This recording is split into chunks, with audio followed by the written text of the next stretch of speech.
तैयार हो जाइए हफ्ते के आखिरी दिन बाजार के आखिरी 1.5 घंटे के एक्शन के लिए। और एक्शन रहेगा भरपूर, दिन भर बाजार सीमित दायरे में मजबूती के साथ कारोबार करते हुए। और ये एक्शन क्या तेजी की तरफ और बढ़ेगा या आएगी मुनाफा वसूली? क्या करें आखिरी 1.5 घंटे का ट्रेड और क्या करें आप अगले हफ्ते की तैयारी? ये है आज का खास फोकस। फाइनल ट्रेड में आप सबका स्वागत है। नमस्कार, मैं हूं अनिल सिंघवी।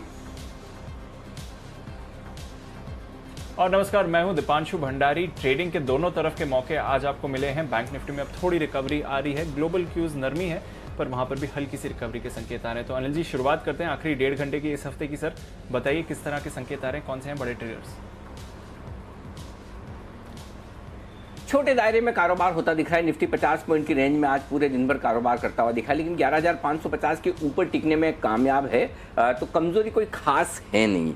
डॉक्टर रेड्डीज आज का स्टॉक ऑफ 9% मजबूत है और इसी के दम पर फार्मा इंडेक्स 5.5% मजबूत है। और सारे सिप्ला, लुपिन, कैडिला, नेटको दमदार तेजी सारे के सारे फार्मा स्टॉक्स में होती हुई आपको नजर आएगी।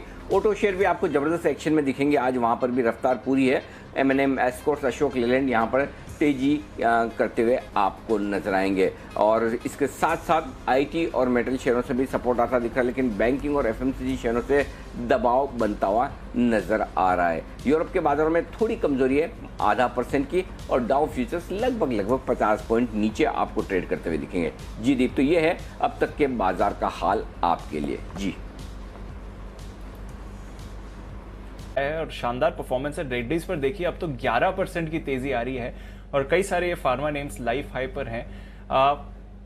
खबरों के दम पर वैसे फार्मा तो बढ़िया एक्शन है। बैंक्स उतना पार्टिसिपेट नहीं कर पा रहे हैं, इसलिए आप देख रहे हैं कि निफ्टी में उतनी तेजी नहीं आई। पर निफ्टी जो लेवल्स होल्ड कर रहा है, वहां से क्या संकेत लेने चाहिए? और कमजोर ग्लोबल क्यूज के बावजूद हमारे बाजारों पर ज्यादा इंपैक्ट नहीं आया है, इसको कैसे देखना चाहिए सर? देखिए दीप, ये अच्छी बात है कि तमाम चिंताओं के बावजूद भारतीय बाजार मजबूती के साथ बने हुए। देखिए, एक और FIs की तरफ से बिकवाली के आंकड़े हैं, दूसरी ओर सीमा पर तनाव कम होने की खबरें अभी तक नहीं आई है। मेंटेन है, बढ़ा नहीं है तो घटा भी नहीं है। और तीसरी ओर ग्लोबल मार्केट्स बहुत तेजी के मूड में हो, ऐसा भी नहीं दिख रहा। नेट FIs के लॉन्ग पोजीशन 47% के आसपास आ गए। उसके बावजूद अगर भारतीय बाजार मजबूती के साथ टिके हैं तो ये वाकई में काबिल तारीफ है, इसमें कोई डाउट नहीं। आज स्क्रीन पर स्ट्रेंथ दिख रही है, मजबूती दिख रही है, स्पेशली निफ्टी में। हाँ, बैंक निफ्टी में जरूर कहूंगा कि अभी भी वो ताकत नहीं दिखा रहा है, बहुत कमजोर नहीं है तो बहुत मजबूत भी नहीं है, लेकिन ये बात पक्की है कि निफ्टी पर जो मजबूती दिख रही है वो जबरदस्त है। ऐसा लग रहा है कि शायद वीकेंड पे कुछ अच्छी खबरें सुनने को मिले और उसकी तैयारी निफ्टी पहले से करता हुआ दिख रहा है। तो आखिरी 1.5 घंटा सबसे बड़ी चीज इंडेक्स के लिहाज से ये होगी, क्या निफ्टी बैंक निफ्टी को ऊपर खींच कर ले आता है या बैंक निफ्टी को नीचे लाने का काम करता है। लेकिन जो भी हो, फिलहाल रेंज जो दिख रही है वो नीचे की तरफ 11,500 525 मजबूत सपोर्ट, और ऊपरी स्तरों पर 11,600 625 निफ्टी के लिए ऊपरी रुकावट का लेवल है। बैंक निफ्टी का जहां तक सवाल है 22,075 22,225 मजबूत सपोर्ट जो है, 22,450 22,550 ये ऊपरी रुकावट का लेवल। तो इस रेंज को आपको ट्रेड करना है, ये साफ निफ्टी में नजर आ रहा है। निफ्टी और इंडेक्स की रेंज और इसके डेटा पर आगे विस्तार से करेंगे बातचीत, लेकिन तब तक एक बार आइए बात करते हैं भसीन साहब से। हमारे साथ कार्यक्रम में हो रहे हैं शामिल और लेते हैं उनकी कुछ बेहतरीन पिक्स। तो आइए स्वागत करते हैं उनका बिगुल के साथ।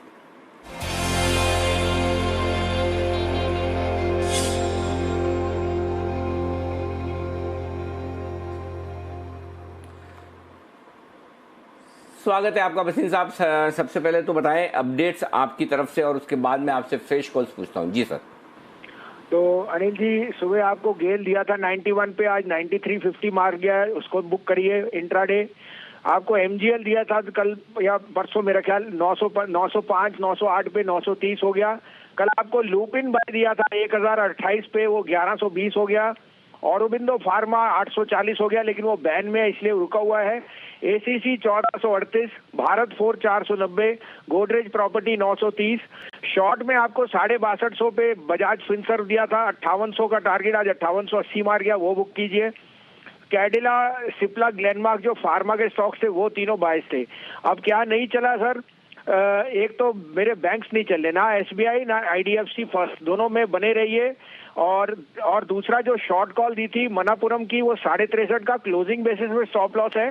आज वो हिट हो गया, अगर क्लोजिंग बेसिस तो नहीं रख सकते तो निकल जाइए, स्टॉप लॉस हो गया। और जेएसडब्ल्यू भी 292 क्लोजिंग बेसिस पे स्टॉप लॉस था, वो भी हिट हो गया। ये सारे अपडेट हैं। अब मैं आपको कहूं कि बैंक्स में जो आप कह रहे हो अंडरटोन है, अगले हफ्ते 11,700 पे थर्सडे की एक्सपायरी, तो बैंक निफ्टी 23,500 से 24,000, इस कारण से बने रहिए, जुटिए मत, because the undertone is consensus bullish on IT and pharma, but banks will not be far behind. अब आप कहें तो 2 बाइज हैं, दोनों मैं देने को, आप कहें तो मैं शुरू करूं। जी सर प्लीज बताएं। तो पहला सर, मेरा मनपसंद शेयर जो मैं 135, 40, 45 से कह रहा हूं, डीएलएफ 163, 64 का भाव है, 158.50 का स्टॉप लॉस। इसका प्रीवियस हाई 181 था, ये 182, 185 तक नेक्स्ट वीक चले जाएगा, and then we'll see from there. दूसरा बाय है सर, जो आप आज हैप्पीएस्ट माइंड को चेस कर रहे हो, don't chase that, buy Mindtree 1283 to 1285, 1255 का stop loss, 1350। Mindtree is the parent and that is doing exceedingly well, that doesn't need any brand building. I think that will be an outperformer. बिल्कुल, और अब तो L&T group की company भी हो चुकी है, तो ये है वो एक बेहतरीन स्टॉक जहां पर आपको करनी है खरीदारी। माइंट्री 1283 1285 की रेंज में खरीदिए, 1255 1255 का आपके लिए स्टॉप लॉस होगा, 1350 का रहेगा टारगेट। और डीएलएफ में करनी है खरीदारी 163 आप 164 की रेंज में, 158.50 का आपका होना चाहिए स्टॉप लॉस, और 182 से 185 रुपए के टारगेट के लिए डीएलएफ में करनी है खरीदारी। तो दोनों ही स्टॉक आपको खरीदारी करने की राय बसिन साहब की तरफ से। बहुत बहुत शुक्रिया सर ये 2 स्टॉक देने के लिए। और 45 मिनट बाद आपसे होगी फिर मुलाकात, और तब 2:50 पर हम आपसे पूछेंगे आपकी कुछ और बेहतरीन बीटीएसटी स्टॉक्स भी, तो उस पर भी रहेगा फोकस करते हैं आगे, और आइए बढ़ते हैं आगे। सबसे पहले बिगुल विश्वेश जी के लिए, अगर विश्वेश जी कार्यक्रम में शामिल हो चुके तो विश्वेश जी का भी स्वागत कर लिया जाए। देख लेते हैं कि हमारे कौन कौन से मेहमान आ चुके हैं, और उनके लिए विश्वेश जी के लिए बिगुल के साथ विश्वेश का विशेष।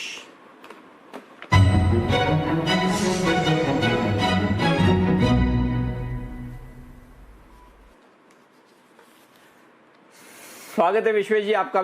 बताएं सर कौन सा स्टॉक चुना है आपने? अनिल जी देखिए, लास्ट वीक हमने एक स्टॉक दिया था इंद्रप्रस्थ गैस समवेयर अराउंड 390, और हमारा 430 का टारगेट था, और बहुत ही स्विफ्टली 1 वीक के अंदर में ओवरशूट कर गया है। अभी जो उसका जो पेरेंट, उसका जो सिमिलर कंपनी है महानगर गैस, मुझे लगता है महानगर गैस में ही सिमिलर फॉर्मेशन, इनफैक्ट और ब्यूटीफुल फॉर्मेशन कह सकते हैं, जिसको इन्वर्टेड हेड एंड शोल्डर कहते हैं। मेरे हिसाब से 920 के आसपास चल रहा है, जिस हिसाब से फॉर्मेशन है, जो टारगेट है वो काफी बड़े आ रहे हैं। तो महानगर गैस खरीदना है करंट लेवल पे, और जिस हिसाब से फॉर्मेशन है मुझे लगता है 940, 960 और 980 ये 3 टारगेट होंगे। डाउनसाइड में स्टॉप लॉस 890 का रिकमेंड करूंगा। अनिल जी देखिए, 960 की कॉल में 3 लाख शेयर है एमजीएल में, तो मुझे लगता है 960 तक तो वन वे मूव रहना चाहिए, क्योंकि कोई रेजिस्टेंस ही नहीं है। इन्वर्टेड हेड एंड शोल्डर का आज के क्लोज में ब्रेकआउट आ रहा है, तो बहुत ही ब्यूटीफुल स्टॉक है। मेरे हिसाब से मंडे के पॉइंट ऑफ व्यू से इसको कैरी करना चाहिए, और आने वाले दिनों में जोर से चल सकता है। तो एमजीएल खरीदिए करंट लेवल पे 940, 960, 980 के टारगेट के लिए। ओके, 940, 960, 980 के टारगेट के लिए एमसीएक्स, इस पर आपको करनी है खरीदारी। आइए कुछ अहम इवेंट्स और ट्रिगर्स के बारे में जान लेते हैं जहां पर बाजार की नजर है। मानसी हमारे साथ तैयार है बताने के लिए। गुड आफ्टरनून मानसी, बताएं। Good afternoon Deepanshu. क्लोजिंग आज की क्लोजिंग से फुटसी रीबैलेंसिंग के बदलाव लागू होने वाले हैं। इसके अलावा राइट्स की एक बोर्ड बैठक होने जा रही है बायबैक को लेकर। साथ ही सुप्रीम पेट्रोकेम का बायबैक आज बंद हो जाएगा। कल 19 सितंबर आईपीएल का यूएई में आगाज होगा, और पहला मैच मुंबई चेन्नई के बीच खेला जाएगा। साथ ही मिनिस्ट्री ऑफ रिन्यूएबल एनर्जी की चुनिंदा बैंक्स के अधिकारियों के साथ कल के दिन एक बैठक होने की संभावना है, तो इस पर भी हमारी नजर है। डेटा सिक्योरिटी और नेटवर्क से जुड़े मुद्दों पर डिजिटल कम्युनिकेशन कमीशन यानी कि डीसीसी की एक महत्वपूर्ण बैठक कल के दिन होने जा रही है। सोमवार 21 सितंबर के दिन इनफैक्ट आने वाला हफ्ता आईपीओ का हफ्ता कह सकते हैं। सबसे पहले तो जापान के बाजार इस दिन बंद रहेंगे respect for the aged day के मौके पर, और 21 और 22 सितंबर दोनों दिन जापान के बाजार बंद रहने वाले इनफैक्ट। और कैम्स का आईपीओ भारतीय बाजार में खुलने जा रहा है, 23 सितंबर तक की आईपीओ खुला रहेगा। इसके अलावा कैमकॉन स्पेशलिटी का आईपीओ भी 21 सितंबर को खुलेगा, जो कि 23 सितंबर तक खुला रहेगा। रूट मोबाइल की लिस्टिंग होने जा रही है। आईपीओ 73 गुना से ज्यादा अब तक भर चुका चुका है और इसकी लिस्टिंग जो है सोमवार के दिन हो जाएगी। मोल्टेक की एक बैठक होने जा रही है। राइट्स इश्यू के प्रस्ताव पर यह बोर्ड बैठक होगी। HSIL की बोर्ड बैठक 21 सितंबर को होगी। बायबैक को लेकर इस बोर्ड बैठक में सोच विचार होगा और साथ ही स्वास्थ्य मंत्रालय ने नियम जारी किए हैं। 21 सितंबर यानी कि सोमवार के दिन से नियमों के साथ स्कूल खुलते हुए दिख सकते हैं। भले ही IPO कल से शुरू होने जा रहा है, लेकिन क्रिकेट प्रेमियों के लिए आज 3:30 बजे एक इम्पोर्टेंट इवेंट है अनिल जी, उस पर भी हमारा फोकस है। ओके, तो ये है वो तमाम इवेंट्स जिस पर आपको रखना है फोकस। आइए कुछ और खबरों वाले शेयर जानते हैं, पूजा हमें बताएंगी, लेकिन उससे पहले आशु मदान साहब तैयार है अपने कॉल के साथ। तो पहले चलते हैं स्विंग के सुल्तान आशु मदान के पास।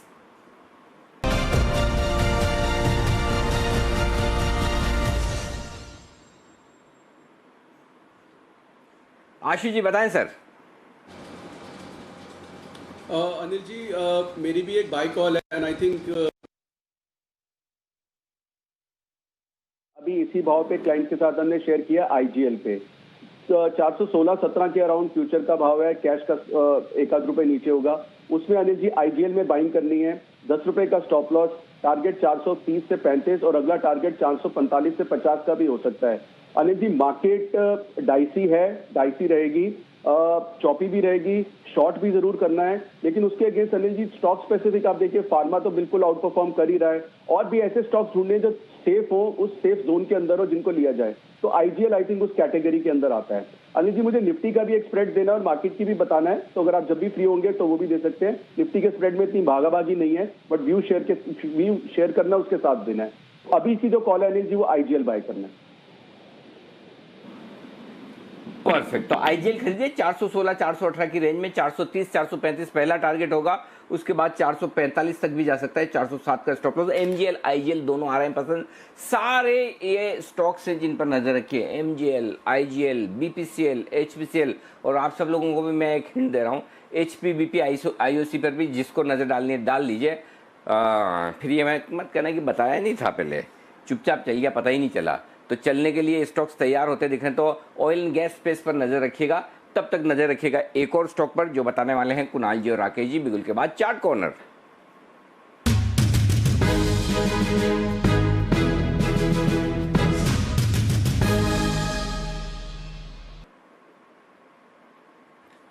बताएं सर।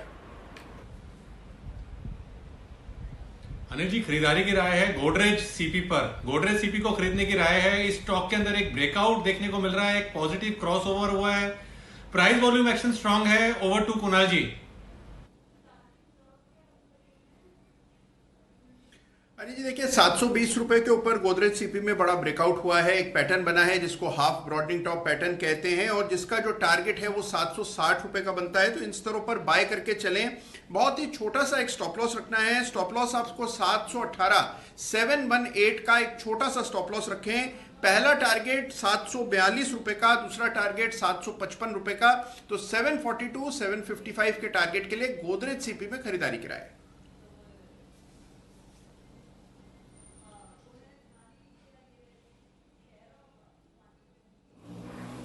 आपके लिए राय गोदरेज कंज्यूमर्स में खरीदारी करने की राय सुमित जी की तरफ से, माफ कीजिए कुणाल जी और राकेश जी की तरफ से आती हुई गोदरेज सीपी यहां पर तेजी करने का आपके लिए मौका बन सकता है। आइए खबरों वाले शेयर भी हम थोड़ी देर में जानेंगे पूजा से और पूछेंगे कौन से वो स्टॉक्स है जहां पर आज बाजार खुलने के बाद आई है खबरें। तब तक एक बिगुल आशु सर के लिए और ले लेते हैं उनका स्प्रेड भी। स्विंग के सुल्तान आशु मदान।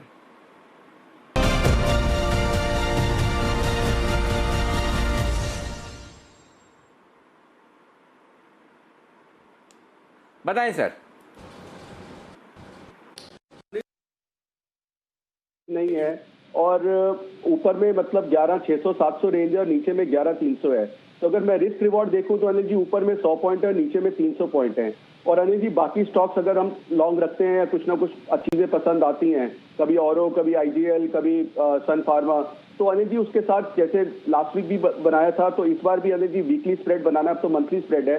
11,600 की Anil ji in the money put है, 11,600 की इन द मनी पुट है जिसका भाव है 150 रुपए के आसपास, 152-53 अभी चल रहा है। ये एक लेनी है और 11,400 की 2 बेचनी है। तो अनिल जी 11,600 एक लेनी है, 11,402 बेचनी है। इसकी कॉस्ट है 25 रुपए। इस 25 रुपए की कॉस्ट से अनिल जी आप सेफ कहां तक हैं? 11,200 तक। और ऊपर में क्या जाएगा आपका? 25 रुपए मैक्सिमम जाएंगे और उसके भी चांसेस बहुत कम लगते हैं। और Anil ji in the money है, 25 रुपए तो कभी भी निकाल लेंगे, उसमें कोई सॉरी अनिल जी 150 पावन नहीं चल रही है, तो सॉरी रेट में गड़बड़ है अनिल जी। 97-98 चल रही है 11,600 की, और लेनी 11,600 की और 11,400 की दो बेचनी है। तो इसकी कॉस्ट है अनिल जी स्प्रेड की 25 रुपए। ये 25 रुपए कभी भी निकल आएंगे, लेकिन अनिल जी आपके पास एक सेफ्टी नेट रहता है कि अगर 200-300 पॉइंट निफ्टी घट गया, जो कि 11,300 के चांसेस बने हुए हैं, तलवार लटकी हुई है और बीच बीच में हमने देखा होती है, उसके लिए स्प्रेड जरूर रखना चाहिए। अनिल जी मैं 1 मिनट लूंगा आपसे, एक और चीज शेयर करना चाहूंगा। पिछले 5 या 6 एक मिनट आशु सर एक बार ये स्ट्रेटेजी फिर से दोहरा दे प्लीज। थोड़ा लिखने में मेरा भी कंफ्यूजन हो गया, तो एक बार बढ़ा दें सर प्लीज, वापस से बता दें। अनिल जी 11,600 की एक पुट लेनी है जो कि इन द मनी निफ्टी की है, उसका भाव चल रहा है 97 रुपए, 97 रुपीज, और 11,400 की दो बेचनी है जिसका भाव चल रहा है 37-38 रुपए। तो आपको 76 रुपए मिलते हैं, 96 रुपए, 20-21 रुपए में आपका 11,600, 11,400 1:2 ये स्प्रेड खड़ा हो जाता है। अनिल जी ये 15-20 रुपए में हर हफ्ते में जो बोल रहा था मैं बोलता हूँ स्पेंड करने चाहिए। और अनिल जी 5 हफ्ते में से 4 हफ्ते इसमें जैकपॉट लगा है वीकली में, और हर बार आप देखिए वो वेडनेसडे को कुछ ऐसा एक्सपायरी का एक्साइटमेंट बनता है और थर्सडे को एक हफ्ता छोड़ के थर्सडे को नीचे होती है, तो हर बार ये पे ऑफ अच्छा रहा है। बट कंसिडरिंग अनिल जी जो हमारा व्यू है, मैं ब्रॉड व्यू शेयर कर रहा हूँ कि ऊपर में 11,650, 700, नीचे में 11,300, तो इस रेंज में अगर रिस्क रिवॉर्ड 100 ऊपर 300 नीचे है तो ये पुट स्प्रेड अनिल जी जरूर हाथ में होना चाहिए। अनिल जी मैं एक और चीज आपके माध्यम से बताना चाहता हूं कि नॉर्मली क्या होता है कि जैसे कल भी हमने स्प्रेड दिया कि परसों दिया था कि मेरे हिसाब से 11,500 के करीब एक्सपायरी होगी और 11,515 पे हुई।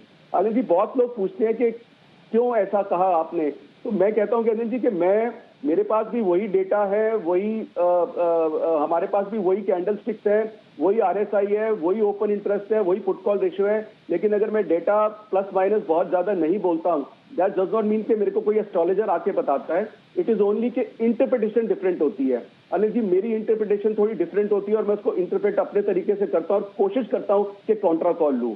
तो ये अनिल जी बहुत लोग मुझसे पूछते हैं, तो मेरा जवाब है कि मेरे पास कोई अलग से टूल नहीं है, टूल वही सारे कॉमन है। It is just the game of interpretation which I interpret differently. बिल्कुल, तो रिस्क संभाल के चलना है इस मार्केट में, दोनों तरफ के मूव्स आएंगे तो आशुतोष जी की तरफ से आपके लिए एक स्प्रेड है जो मार्केट की गिरावट से आपको बचा सकता है। तो नजर रखते हैं, ये एक स्ट्रैटेजी है जो आप अडॉप्ट कर सकते हैं फिलहाल मार्केट्स में। पर आइए कुछ स्टॉक्स पर फोकस करते हैं, जान लेते हैं मार्केट्स खुलने के बाद कौन से स्टॉक्स खबरों के दम पर एक्शन में आए। कुशल के पास वो लिस्ट तैयार है। गुड आफ्टरनून कुशल, बताइए। Good afternoon Deepanshu. देखिए फुटवेयर सेक्टर जो है वो फोकस में रहेगा। सूत्रों के हवाले से खबर आ रही है कि फुटवेयर सेक्टर में अब क्वालिटी कंट्रोल के जो नियम हैं, जो ऑर्डर्स हैं, वो तैयार हो गए हैं। इनफैक्ट यहाँ पर जो काउंसिल है फुटवेयर सेक्टर से जुड़े हुए, उसका गठन किया गया है और घरेलू इंडस्ट्री को बढ़ावा देने के लिए ये फोकस में है और खासकर जो बाहर से जो फुटवेयर इंपोर्ट किए जाते हैं उस पर लगाम कसने की जो अब पूरी तैयारी है वो सरकार की बनती जा रही है। नैटको फार्मा, इस पर फोकस रखिए। कोजेंसिस के हवाले से ये खबर आई है कि रेवलिमिड की जो जेनरिक दवा है वो यूएस में लॉन्च कर सकते हैं और ये डॉक्टर रेड्डीज के पहले लॉन्च करने की योजना बना रहे हैं। तो इसी वजह से आज देखिए ये स्टॉक काफी फोकस में है और काफी अच्छी तेजी बना रहा है। कैडिला हेल्थ केयर, यहां पर यूएस FDA से दवा को अंतिम मंजूरी मिलती हुई दिखी है। खून में पोटेशियम की कमी की ये दवा है, तो ये इसका एप्लीकेशन है और यहां पर आपको फोकस रखिए। यहां पर भी अच्छी खासी तेजी जो है आज के सत्र में बनती हुई नजर आ रही है इस खबर के दम पर। इसके अलावा जाइडस कैडिला कोरोना वैक्सीन पर RIDF के साथ बातचीत जारी है और यहां पर ये फेज 3 ट्रायल की मंजूरी पर बातचीत जो है ये जारी है। तो देखना होगा कि यहां पर किस आपका फोकस आगे बनता है। Tech Mahindra, Mitsubishi UFG finance ने 16 सितंबर को करीब 2.27% हिस्सा बेचा है और साथ ही ब्लू स्टार, यहां पर मित्सुबिशी UFG फाइनेंस ने 16 सितंबर को 2.4% हिस्सा इसमें भी बेचा है। तो यहां पर फोकस रखिए। और साथ ही सेंट गोबेन MIDC की जमीन बिक्री को बोर्ड से मंजूरी मिल गई है और ये जमीन बेचकर कंपनी को करीब 32.5 करोड़ जो है वो आते हुए नजर आएंगे।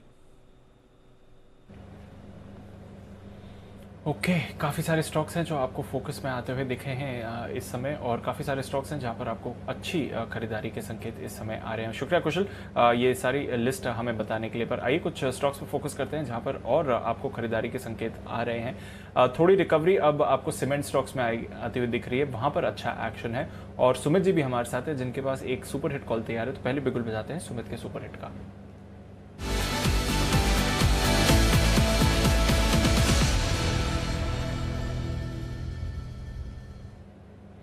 बताएं सुमित जी। गुड आफ्टरनून दीपांशु, एक तो कल का अपडेट केपीआईटी टेक कल हमने दिया था क्लोजिंग सेशन में, जिसमें 110 115 के टारगेट दिए थे। आप देखिए स्टॉक 10% ऊपर है, तो क्लास मूव देखने को मिला है केपीआईटी टेक में। आई थिंक जिन्होंने भी बाई किया होगा बहुत अच्छा प्रॉफिट हो रहा है एक दिन के अंदर। अब जो स्टॉक यहाँ पे रडार पे आ रहा है वो बाय साइड का है। स्टॉक का नाम है शोभा लिमिटेड, जिसका सिंबल है शोभा, SOBHA। ये स्टॉक 261 262 के आसपास ट्रेड कर रहा है। स्टॉक के अंदर आज एक अच्छा प्राइस एक्शन और अच्छा वॉल्यूम्स के साथ मूव देखने को मिल रहा है। पिछले 4-5 दिनों के हाई टूटे हैं, बॉलिंगर बैंड का मिडल बैंड ब्रेक होकर स्टॉक ऊपर की तरफ जा रहा है। शोभा लिमिटेड मेरे को ऐसा लग रहा है यहाँ से एक अच्छा अप मूव दिखाने को तैयार है। वैसे भी रियल एस्टेट स्टॉक्स में आज एक अच्छा अपसाइड मूव देखने को मिल रहा है। शोभा लिमिटेड मेरे को लग रहा है कि इस बारी ये स्टॉक 280 रुपए का टारगेट दिखाएगा, इसमें खरीदारी करें। स्टॉक का जो नीचे में चार्ट्स के ऊपर टेक्निकल सपोर्ट है वो 250 251 के आसपास है, तो ये स्टॉप लॉस लगाएं, इसमें खरीदारी करें। ऊपर में 280 रुपए का इमीडिएट टारगेट होगा, और अगर रियल एस्टेट स्टॉक्स में रैली कंटिन्यू रही तो ये इसी मूव के अंदर 300 रुपए तक का अपसाइड मूव भी दिखा सकता है। तो खरीदारी करके चलने का सलाह रहेगा। 280 से 300 के टारगेट्स के लिए 250 का स्टॉप लॉस। ओके, 280 से 300 के टारगेट्स के लिए खरीदारी करके चलिए। अच्छी मूव्स आपको आती हुई दिखेंगी। जहां तक शोभा का सवाल है तो वहां पर नजर रखनी चाहिए। इस समय आप अच्छा एक्शन आते हुए देख रहे हैं। लंबे समय बाद आज काफ़ी सारे और स्टॉक्स हैं जो एक्शन में आए हैं। भारी गिरावट के बाद फाइनली भारतीय एयरटेल में थोड़ा मूवमेंट आपको दिख रहा है। थोड़ी देर में आशु जी से भारतीय एयरटेल के बारे में पूछेंगे कि क्या करना चाहिए जहां तक इस स्टॉक का सवाल है। पर हिंडाल्को यहाँ पर नजर डालिए, क्योंकि कल ये टॉप लूजर था बाजार का जहां तक निफ्टी का सवाल है। 4-4.5% की गिरावट थी, और आज ऑलमोस्ट सारी जो लॉसेस थे कल के वो स्टॉक आपको रिकवर करता हुआ दिखा रहा है। किरण जी, हिंडाल्को दोनों तरफ के ट्रेड हुए कल और आज देखें, आज का पैटर्न क्या बता रहा है सर? एक और आप मूव देखते हैं इस पर। आफ्टरनून एक रेंज में फंसा हुआ है, 175 lower side, 185 on the higher side. Alternate bouts of buying and selling देखने को मिल रहा है। तो मेरा मानना है कि अभी कोई डिसाइसिव मूव नहीं देखने को मिल रही है। कल की सेलिंग जो है लगभग अब्जॉर्ब हो चुकी है, पर मेरा मानना है कि जब तक 185 निकल नहीं जाता तब तक इसमें कोई मीनिंगफुल मूव नहीं आएगी। ओके, देखते हैं कुछ मीनिंगफुल ये दिखा सकता है कि नहीं स्टॉक। फिलहाल आप देख रहे हैं तो कोई ज़्यादा एक्शन नहीं है अगर कल की गिरावट देखें। बट नज़र रखिए जहाँ तक सवाल है हिंडाल्को, इवन JSW स्टील पर आपको अच्छी खरीदारी दिख रही है। तो मेटल स्टॉक्स वापस एक्शन में आ रहे हैं, और सुबह टाटा स्टील पर तो हमने बात भी करी थी। वागले साहब, रैमको सीमेंट्स 2 दिन पहले आपसे इस स्टॉक पर चर्चा हुई थी। अच्छा मूवमेंट भी आया था, कल थोड़ा क्वाइट ट्रेड था इस स्पेस पर। आज फिर से थोड़ा मूवमेंट दिखा रहा है सीमेंट बास्केट, और रैमको सीमेंट्स में थोड़ी देर पहले खरीदारी आई है। ट्रेड बनता है कोई?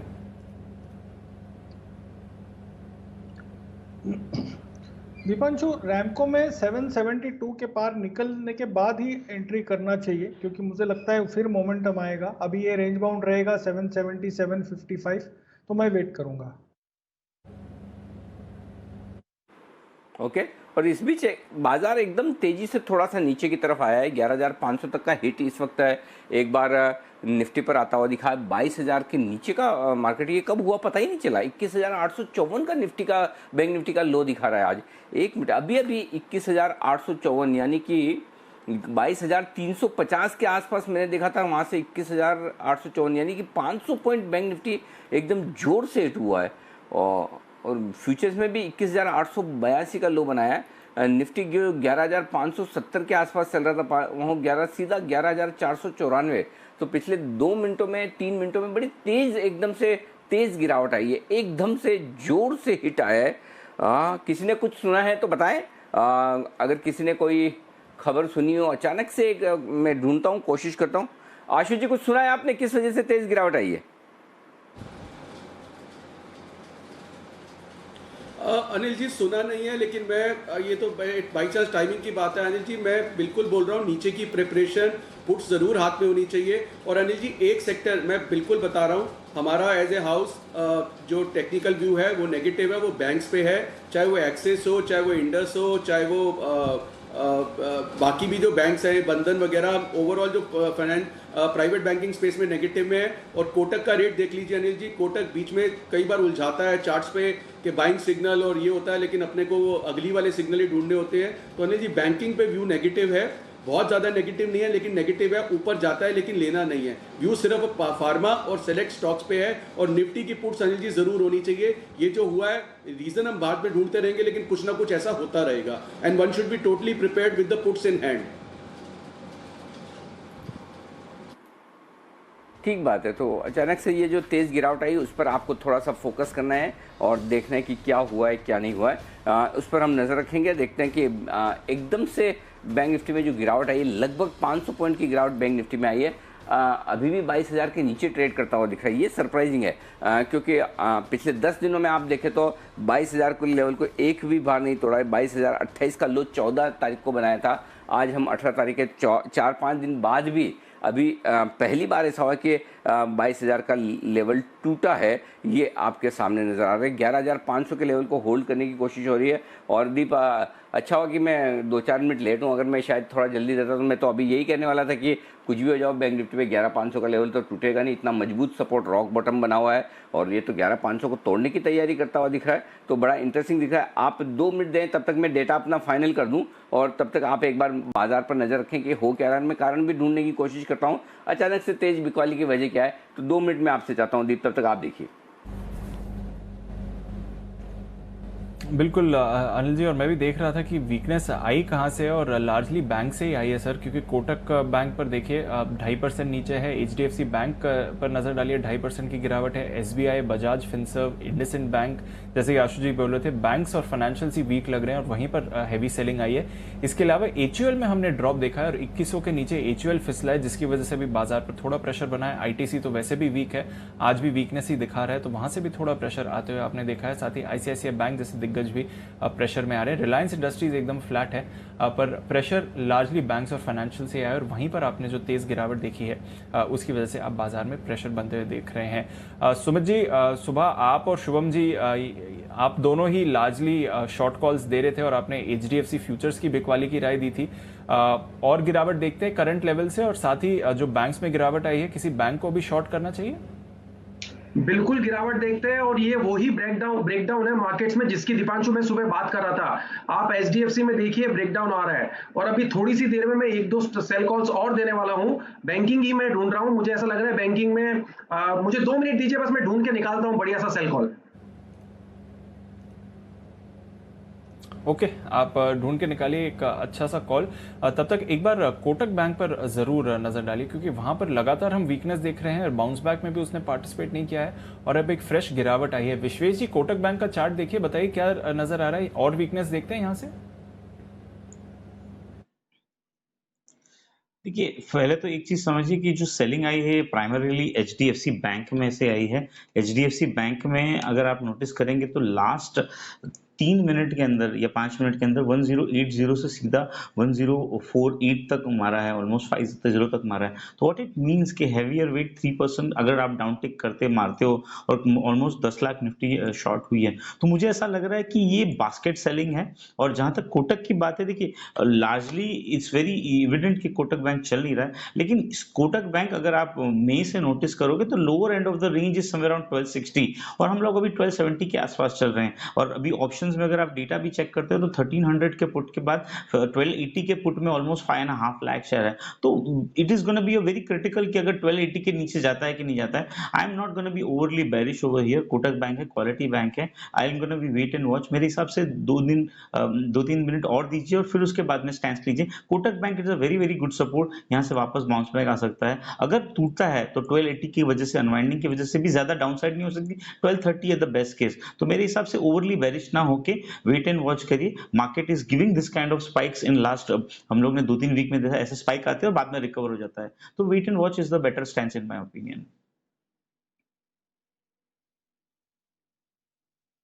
निफ्टी में और निफ्टी में जो तेज गिरावट आई, ऐसा लग रहा है कि भारी भरकम वॉल्यूम के साथ बैंक निफ्टी में तेज गिरावट आती हुई दिखी है। तो ये है आपके लिए इस वक्त की खबर। तो शायद इस वक्त बड़ा तेज़ी से एक एक्शन होता हुआ दिखा है, तो हम उस एक्शन को जानने की समझने की कोशिश भी कर रहे हैं। लेकिन इस बीच विकास सेठी साहब भी हमारे साथ कार्यक्रम में होने वाले हैं शामिल, और उनसे भी हम लेंगे उनकी पिक्स। थोड़ा सेटल होने की कोशिश कर रहा है बाजार। आइए सेठी साहब हमारे साथ हैं, सेठी साहब से पूछते हैं कि क्या कुछ स्टॉक्स या क्या कुछ एक्शन बाजार का हो रहा है। बिल्कुल के साथ करते हैं स्वागत।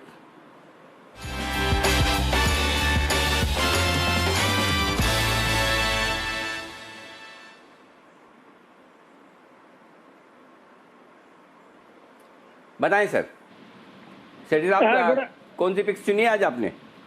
Good afternoon Anil ji. देखिए बाजार में तो एक भारी गिरावट, अच्छी खासी गिरावट आई है अपने ऊपरी स्तरों से आज, तो वो और मेनली लेड बाय बैंकिंग और एनबीएफसी स्पेस से। पर जो फिर भी आज मेरा खरीदारी करने का ही मन है, तो एक स्टॉक तो है कैश मार्केट से। कैश मार्केट से जो स्टॉक है बहुत ही शानदार मौका है आज इसको खरीदारी करने का इस तरह के बाजार में। कंपनी का नाम है इंडियन एनर्जी एक्सचेंज IEX। एक जबरदस्त कंपनी है ये। कंपनी है प्रोमोटेड बाय डिफरेंट इंस्टीट्यूशंस, कोई एक सिंगल प्रोमोटर नहीं है। State bank of India, ICICI bank, फिर आप कई जो फॉरेन फंड्स है जैसे फिडेलिटी है, फिर आपके इंडियन फंड्स में नाम इंडिया है, मेरे asset management, SBI life, ICICI Pru life, ये सब में हिस्सेदारी। और एक सरप्राइज हिस्सेदारी इसमें मैसेच्यूसेट्स इंस्टीट्यूट ऑफ टेक्नोलॉजी यानी MIT की भी 2% हिस्सेदारी है। ये एक्सचेंज इलेक्ट्रिसिटी ट्रेडिंग प्लेटफॉर्म वाला एक एक्सचेंज है जिसका इंडिया में 97% मार्केट शेयर है। ये एक मोनोपोली बिजनेस है। एक फर्स्ट और जो लार्जेस्ट एक्सचेंज है वो है। अच्छा डेली टर्नओवर है, फंडामेंटल्स बहुत ही अच्छे हैं, ऑपरेटिंग प्रॉफिट मार्जिन है 89% के, और पिछले 3 साल का अगर जो रिटर्न ऑन इक्विटी देखेंगे एवरेज, तो वो 45% का है। एक जीरो डेट कंपनी है। पैट का कैगर है 20% का पिछले 3 साल का, और बहुत ही मतलब डाइवर्सिफाइड इंडस्ट्रीज को सप्लाई करता है। और इसमें मुझे एक लॉन्ग टर्म के लिहाज से भी ट्रिमेंडस अपॉर्चुनिटी, ट्रिमेंडस पोटेंशियल नजर आता है। डिमांड की 4% की ट्रेडिंग एक्सचेंजेस में होती है, जबकि आप अगर डेवलप्ड वर्ल्ड में देखेंगे या वर्ल्ड वाइड देखेंगे तो वो अराउंड 30 to 80% की ट्रेडिंग होती है पावर एक्सचेंजेस में। तो मुझे लगता है बहुत अच्छी अपॉर्चुनिटी है। और इसमें डालमिया पावर नामक जो कंपनी है, डालमिया सीमेंट ग्रुप की, उनकी 10% हिस्सेदारी है, और उन्होंने कुछ 2-3 दिन पहले कुछ ब्लॉक के जरिए और भी स्टेक बढ़ाया है।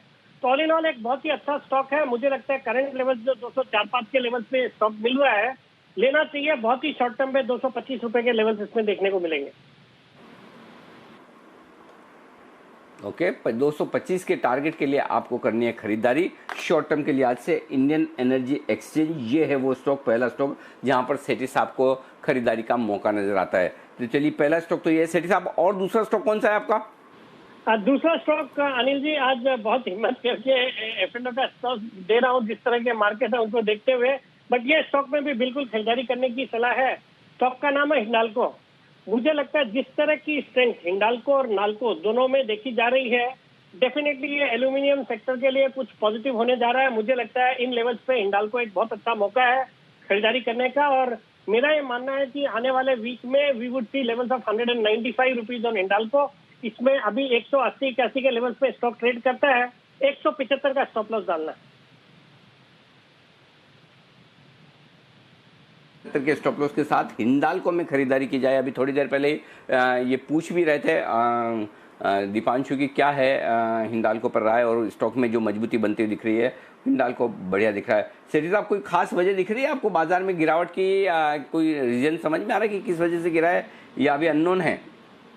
नहीं, ये मुझे भी पता नहीं चला। मैं भी सब जगह कोशिश कर रहा हूँ जान करने की, बट ये जो गिरावट आई है डेफिनेटली ये बैंकिंग सेक्टर या बैंकिंग स्टॉक्स में अच्छी खासी गिरावट आई है। देखिए HDFC बैंक काफी टूटा है, ICICI बैंक भी टूटा है। मुझे लगता है ये बैंक्स और NBFC की गिरावट के कारण हुआ है, बट उनमें गिरावट क्यों आई है ये देखना पड़ेगा। बट डेफिनेटली बाजार में वीकनेस आई है पिछले 10-15 मिनट से।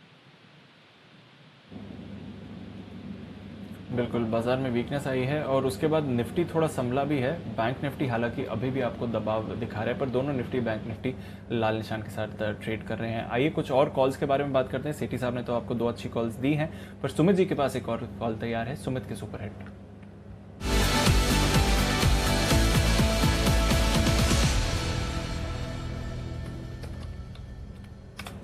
बताएं सुमित जी। दीपांशु, मार्केट्स में ब्रेकडाउन है। बैंक निफ्टी ने तो सपोर्ट तोड़ दिया है और अगर आज 22,000 के नीचे क्लोजिंग आती है तो वो गड़बड़ वाला माहौल होगा फिर बैंक निफ्टी के लिए। वीकेंड सेलिंग आ रही है और अभी 1 घंटा बाकी है, तो जो यहाँ पे स्टॉक सेल साइड का रडार पे आया है उसका भाव चल रहा है 645 648 के पास। स्टॉक का नाम है श्रीराम ट्रांसपोर्ट फाइनेंस। स्टॉक का नाम है श्रीराम ट्रांसपोर्ट फाइनेंस। अभी का अभी सीएमपी पे इसके अंदर बिकवाली करना चाहिए। ये स्टॉक के अंदर यहां से एक अच्छा फॉल देखने को मिल सकता है। स्टॉक ने पिछले 5 दिन में धीरे धीरे से करके तेजी दिखाई और आज फॉल स्टार्ट होते ही सबसे पहले गिरने को तैयार है। श्रीराम ट्रांसपोर्ट फाइनेंस में यहाँ पे सीएमपी पे बिकवाली करके चलने का सलाह रहेगा। मेरे को ऐसा लगता है श्रीराम ट्रांसपोर्ट फाइनेंस यहाँ से नीचे में 620 रुपए से लेके 610 रुपए तक का डाउनसाइड मूव दिखा सकता है, तो यहाँ पे सेल करें। ऊपर में 660 665 के आसपास का स्टॉप लॉस लगाएं। नीचे में 620 से लेके 610 तक के टारगेट्स श्रीराम ट्रांसपोर्ट फाइनेंस में देखने को मिल सकते हैं।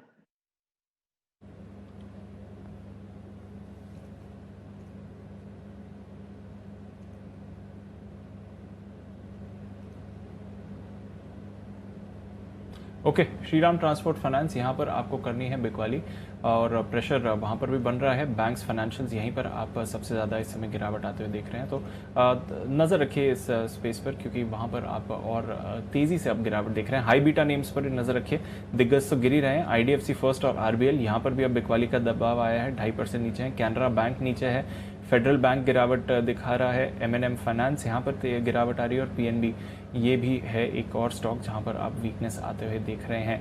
बजाज फिनसर्व, वागले साहब आपका कन्विंसिंग शॉट था आज सुबह भी, वहाँ पर भी हम गिरावट देख रहे हैं। सर बताइए और कितना नीचे जा सकता है और वीकनेस दे रहे हैं, क्या यहाँ पर भी फ्रेश शॉट इनिशिएट कर सकते हैं? दीपांशु बिल्कुल कर सकते हैं। मुझे लगता है ये 5913 का करंट भाव है। मैं फ्यूचर्स की बात कर रहा हूँ। मेरा 6000 के ऊपर का स्टॉप लॉस है और मेरा 5800 5780 का टारगेट है जो मैंने सुबह बोला था। मुझे नहीं लगता उसमें कोई बदलाव होना चाहिए। बिल्कुल 5800 5700 के टारगेट्स हैं, वहाँ पर आपको बदलाव नहीं करना चाहिए। गिरावट आ रही है। कोटक बैंक अब 3% से ज़्यादा की गिरावट दिखा रहा है। आरबीएल बैंक ये भी 3% नीचे है। किरण जी, हाई बीटा ही अब गिर रहा है, कोई शॉर्ट कॉल बनेगी आरबीएल बैंक पर? अभी क्या हुआ है कि सारे के सारे स्टॉक्स अभी बिकवाली के घेरे में आ चुके हैं। बिल्कुल आरबीएल बैंक में भी आप शॉर्ट पोजीशंस ले सकते हैं। 178 कैश लेवल्स पे ट्रेड कर रहा है। 182 का आपका स्टॉप लॉस होगा और 173 172 के टारगेट्स के लिए शॉर्ट पोजीशंस क्रिएट कर सकते हैं। बिल्कुल नजर रखिए। पर बैंक निफ्टी अब 500 पॉइंट्स नीचे। अनिल जी, ये चल क्या रहा है? 500 पॉइंट्स की गिरावट है बैंक निफ्टी में सर। अब तो 21,800 के करीब सपोर्ट लेने की कोशिश कर रहा है, एकदम से सडन फॉल आई और अब वो और बिकवाली में कन्वर्ट हो रही है। क्या चल रहा है सर यहाँ पे? दीप, देखिए 2-3 चीज़ें बातें चल रही हैं मार्केट में। एक सबसे इम्पोर्टेंट चीज़ जो चली, जिसको आप थोड़ा बहुत ये कह सकते हो कि शायद एक रीज़न हो सकता है, वो ये कि ANI जो न्यूज़ एजेंसी है, उन्होंने 2:02 पर एक ट्वीट डाला है और उन्होंने कहा कि पाकिस्तान ने सीज़ फायर का वायोलेशन किया है LOC पर और उन्होंने गुरेज सेक्टर बंदीपाड़ा में आज सुबह फायरिंग किए मोर्टार से और दूसरे हथियारों से और भारतीय सेना ने उसका तगड़ा जवाब दिया है। ये एक खबर आ रही है जो आई है ANI से। तो एक ये खबर हो सकती है जो 2:02 पर ANI ने ऐसे ट्वीट किया है, हो सकता है एक वो रीज़न हुआ हो, पता नहीं। दूसरा रीज़न जो है जिसके बारे में बात कर रहे हैं लोग, और वो ये कि हो सकता है फुटसी रीबैलेंसिंग की वजह से, कि आज फुटसी की रीबैलेंसिंग होने पर, ये मेरे समझ की बाहर की बात है क्योंकि कल तक सब लोग फुटसी की रीबैलेंसिंग में ये अंदाज़ा लगा रहे थे कि 150-160 मिलियन डॉलर की हमारे यहाँ खरीदारी आती हुई दिखेगी रीबैलेंसिंग की वजह से। तो फुटसी रीबैलेंसिंग की वजह से है कि नहीं है, पता नहीं। ये दूसरा कारण ये बताया जा रहा है। तीसरी चीज़ जो बताई जा रही है वो ये है कि बड़ी बिकवाली होती हुई दिखी है निफ्टी और बैंक निफ्टी में। 5 मिनटों में 8 लाख शेयर निफ्टी के बिके हैं और 5 लाख शेयर बैंक निफ्टी के बिके हैं और ये दोनों ने ही बड़ा तेज से ट्रिगर किया। तो ये 3 ट्रिगर ऐसे माने जा रहे हैं जिसकी वजह से अब इनमें से क्या सही है ये कहना मुश्किल है, कौन सा वाला सही है कहना मुश्किल है। लेकिन अगर फुटसी की रीबैलेंसिंग थी तो फुटसी की रीबैलेंसिंग ऐसा तो है नहीं कि एक ही वक्त के 2:25 पर ही ये वो टाइम है जब रीबैलेंसिंग हो जाएगी और एक ही मिनट में किसी को 5 lakh share 8 lakh bank Nifty बेचना हो, 8 लाख शेयर आपको निफ्टी बेचना हो। अब जो ANI ने खबर डाली है सीमा पर फायरिंग को लेकर पाकिस्तान के साथ LOC पर गुरेज सेक्टर में, आई डोंट नो ये उसकी वजह से हुआ है अब, या फिर किसी ने बास्केट सेलिंग एकदम तेज़ी से की है किसी रीज़न से, ये कहना मुश्किल है। लेकिन ये 3 चीज़ें अभी चल रही, तो मैंने सोचा कि आपको ये तीनों चीज़ों के बारे में मैं अपग्रेड दे दूं कि हो क्या रहा है, क्या नहीं हो रहा है। तो ये सारा इस वक्त जो 3 अलग अलग बातें आपकी चल रही है वो आपके सामने मैंने रख दी है। लेकिन कुल मिलाकर एक चीज़ साफ है कि कुछ तो है जिसकी वजह से बिकवाली होती हुई दिख रही है और बाजार वापस उठने से मना कर रहे हैं। तो ये सारा एक्शन आपको इस वक्त नजर आएगा। इस एक्शन के बीच में आइए वागले साहब के पास चलते हैं। वागले साहब देना चाहते हैं अपना wonderful call.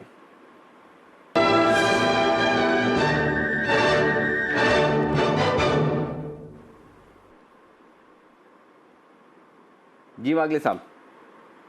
Anil ji, RBL bank में मुझे वीकनेस दिखाई दे रहा है। 180 का एक स्ट्रॉन्ग सपोर्ट ब्रेक किया है। 10 रुपए की मूव कम से कम आनी चाहिए। 171 का मेरा टारगेट होगा। अभी 178 रुपीज 50 पैसे 60 पैसे के आसपास है। आपका स्टॉप लॉस 3 रुपए का होगा 181 का, और नीचे में 8 से 9 रुपए मिलने चाहिए। आरबीएल बैंक बेच के चलिए और टारगेट ऑफ 171, स्टॉप लॉस 181। 171 ये है आपके लिए टारगेट, 181 ये है आपके लिए स्टॉप लॉस। आरबीएल बैंक में बिकवाली की राय। आइए अब अगला स्टॉक पूछते हैं। सुमित जी हमारे साथ तैयार है। सुमित जी बताएंगे अपना सुपरहिट शेयर।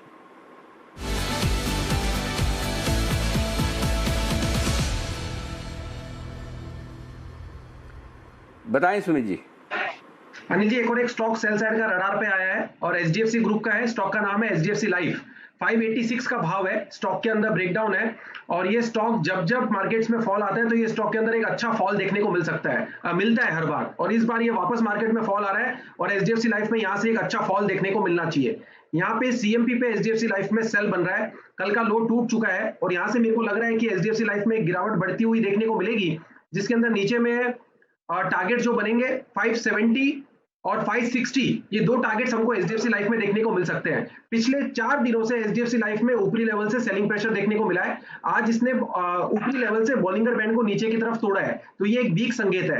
एचडीएफसी लाइफ में यहाँ पे बिकवाली करे। ऊपर में 598 600 का रेजिस्टेंस है। जब तक ये लेवल नहीं टूटेंगे तब तक इसके अंदर तेजी नहीं करनी है, और नीचे में 570 560 ये लेवल्स एचडीएफसी लाइफ में देखने को मिल सकते हैं।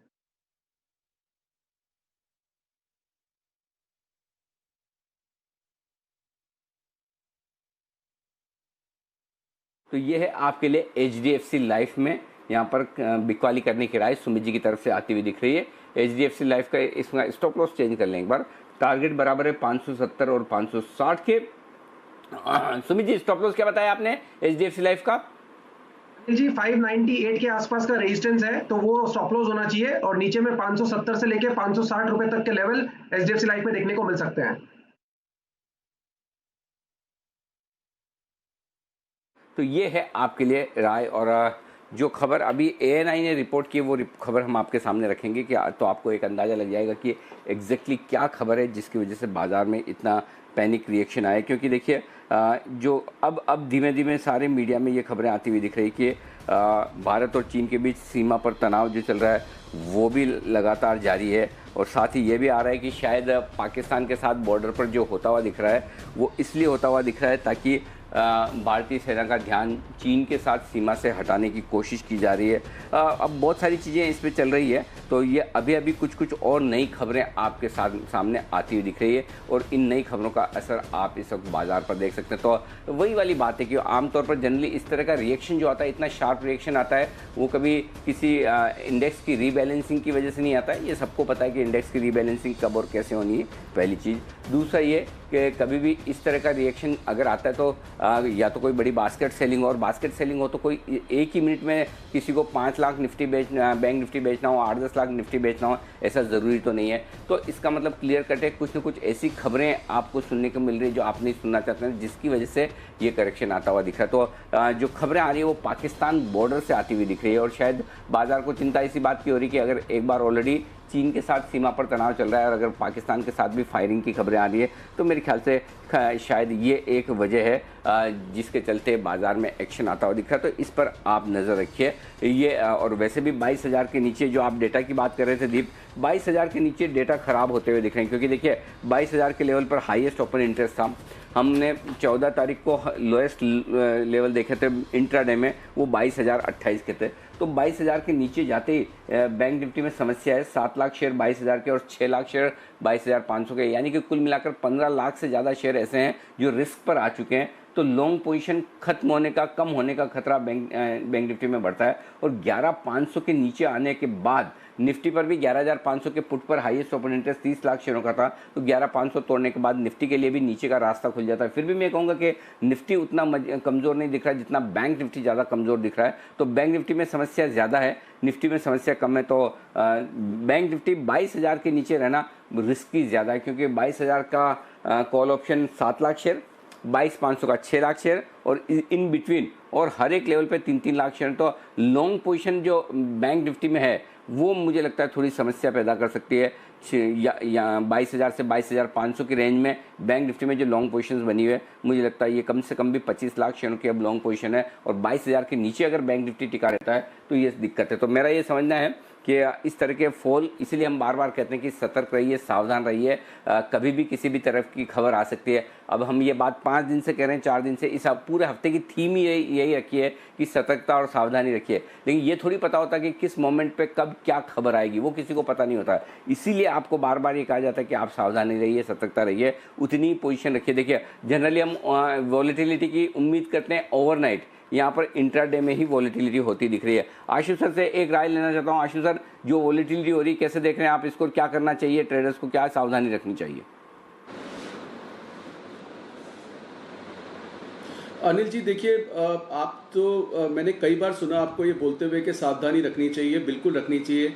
बट अनिल जी उसको कन्वर्ट कैसे करना है सावधानी को, ये बहुत इंपॉर्टेंट है कि ट्रेड कैसे करना है। अनिल जी हम भी बाय कॉल देते हैं, सब कुछ है। इसीलिए अनिल जी कल LIC का स्प्रेड था या कुछ भी था, मैं हर स्टॉक कोशिश करता हूँ अनिल जी 90% ट्रेड जो लॉन्ग के हैं वो स्प्रेड से होने चाहिए, ऑप्शन के थ्रू होने चाहिए। और निफ्टी का ऑप्शन अनिल जी जो मैं इंडेक्स में बार बार बोल रहा हूँ, हाथ में जरूर होना चाहिए। तो यही सावधानी है। लोग कहते हैं कि मार्केट ठीक है, चल रही है, अभी तो तेजी है, जब मंदी आएगी तब पुट ले लेंगे। मंदी अनिल जी कभी भी बता के नहीं आएगी। और अनिल जी अभी जब आधा 15-20 मिनट पहले बात कर रहे थे, सबसे पहले तो अनिल जी हाथ जोड़ के इस फॉल में मेरा कोई रोल नहीं है। मैं तो जनरली बोल रहा था कि मतलब ऊपर 100 नीचे 300, ये अनिल जी एक ब्रॉड थीम है मार्केट का जो इस वक्त ऐसे रहेगा। तो सावधानी का सबसे इंपॉर्टेंट चीज क्या है कि सावधानी का मतलब है कि आपके पास पुट्स जरूर होनी चाहिए। अनिल जी अगर इन भाव पे, इस रेट के इंडेक्स पे, और मतलब हम 8,000 में मंदी में और 11,500 में हम तेजी में रहेंगे और पुश नहीं रहेंगे, तो अनिल जी ये तो कोई प्रूडेंट डिसिप्लिन नहीं है। और सावधानी का मतलब क्या है अनिल जी, अब आप हाथ पकड़ के ट्रेड तो नहीं कराओगे ना। सावधानी का मतलब है कि या तो ऑप्शन से लो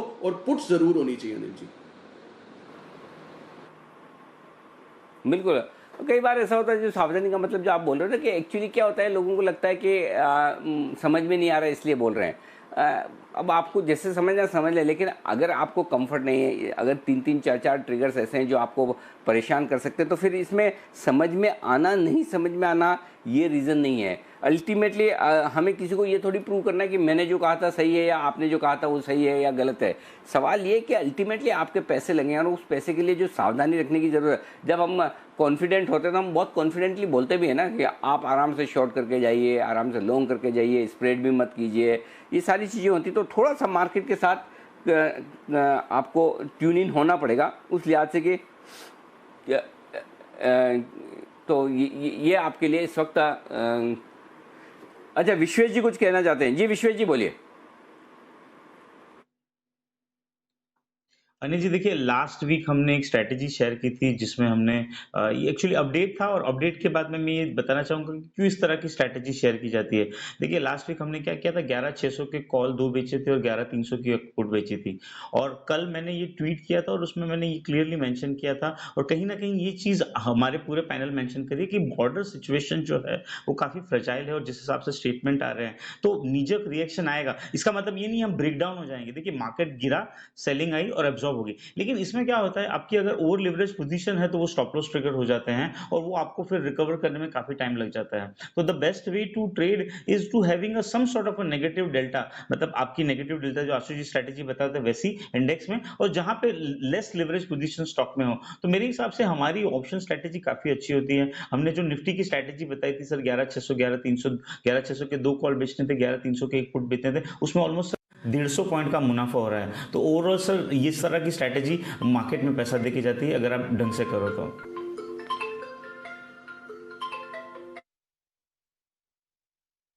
ओके, तो ये है आपके लिए राय इस वक्त आती हुई दिख रही है। ओके, नितिन जी हमारे साथ कार्यक्रम में हो रहे हैं शामिल और वक्त है निफ्टी के निशानेबाज नितिन मुरारका का एक बेहतरीन ऑप्शन लेने का जो निफ्टी या बैंक निफ्टी पर होगा।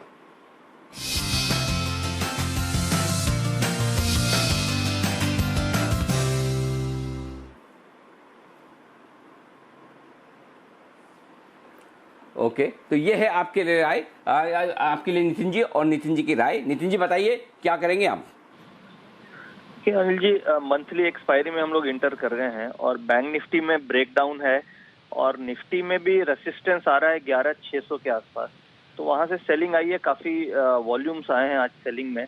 तो हम लोग यहाँ पे बेयर पुट स्प्रेड बनाएंगे 200 रुपए की गैप की। नॉर्मली हम लोग 100 रुपए की गैप बनाते हैं, बट यहाँ पे 200 रुपए का गैप बनाएंगे, यानी कि 11500 की पुट ऑप्शन लेंगे एक और 11300 की पुट ऑप्शन बेचेंगे 2। इस पूरे प्रोसेस में 57 रुपीज की कॉस्टिंग आ रही है, 55-56 रुपए ऐसे कॉस्टिंग आ रही है। इसका हम स्टॉप लॉस रखेंगे 30 रुपए, यानी कि 30 रुपए का हम रिस्क लेंगे। जो 55 में हम बना रहे हैं उसमें 30 रुपीज का स्प्रेड आ जाए तो हम एग्जिट कर जाएंगे, यानी मैक्सिमम रिस्क हम 25-26 रुपए का ले रहे हैं। और अगर अगले वीक करेक्शन मिलता है, मंथली एक्सपायरी है और 11300 पे मुझे मैक्सिमम प्रॉफिट इसमें आता है, तो मुझे लग रहा है कि एक करेक्शन की स्टार्ट है, क्योंकि Nifty bank Nifty already weak है और निफ्टी में 11600 पे बहुत रेसिस्टेंस आ रहा है। तो पॉसिबल है कि हमें 11400 11350 की तरफ आ सकते हैं। उसको देखते हुए हम 200 पॉइंट की बेयर पुट स्प्रेड क्रिएट कर रहे हैं। ओके, तो ये है आपके लिए राय बेयर पुट स्प्रेड करने की। 11500 का पुट ऑप्शन खरीदिए और 11300 के 2 पुट ऑप्शन बेचिए। 57 रुपए के कॉस्ट में ये बनेगा। 30 रुपए का आपको स्टॉप लॉस लगाकर यहाँ पर ट्रेड करना है। आइए नितिन जी, और भी कोई स्ट्रेटेजी है या एक ही यही? अनिल जी, आपने जो बोला एक लेके एक ही बेचना है, एक लेके 2 वाली स्ट्रेटेजी नहीं है। 11500 की कॉल एक लेनी है और 11300 की कॉल एक ही बेचनी है। 1:1 बेयर पुट स्प्रेड है।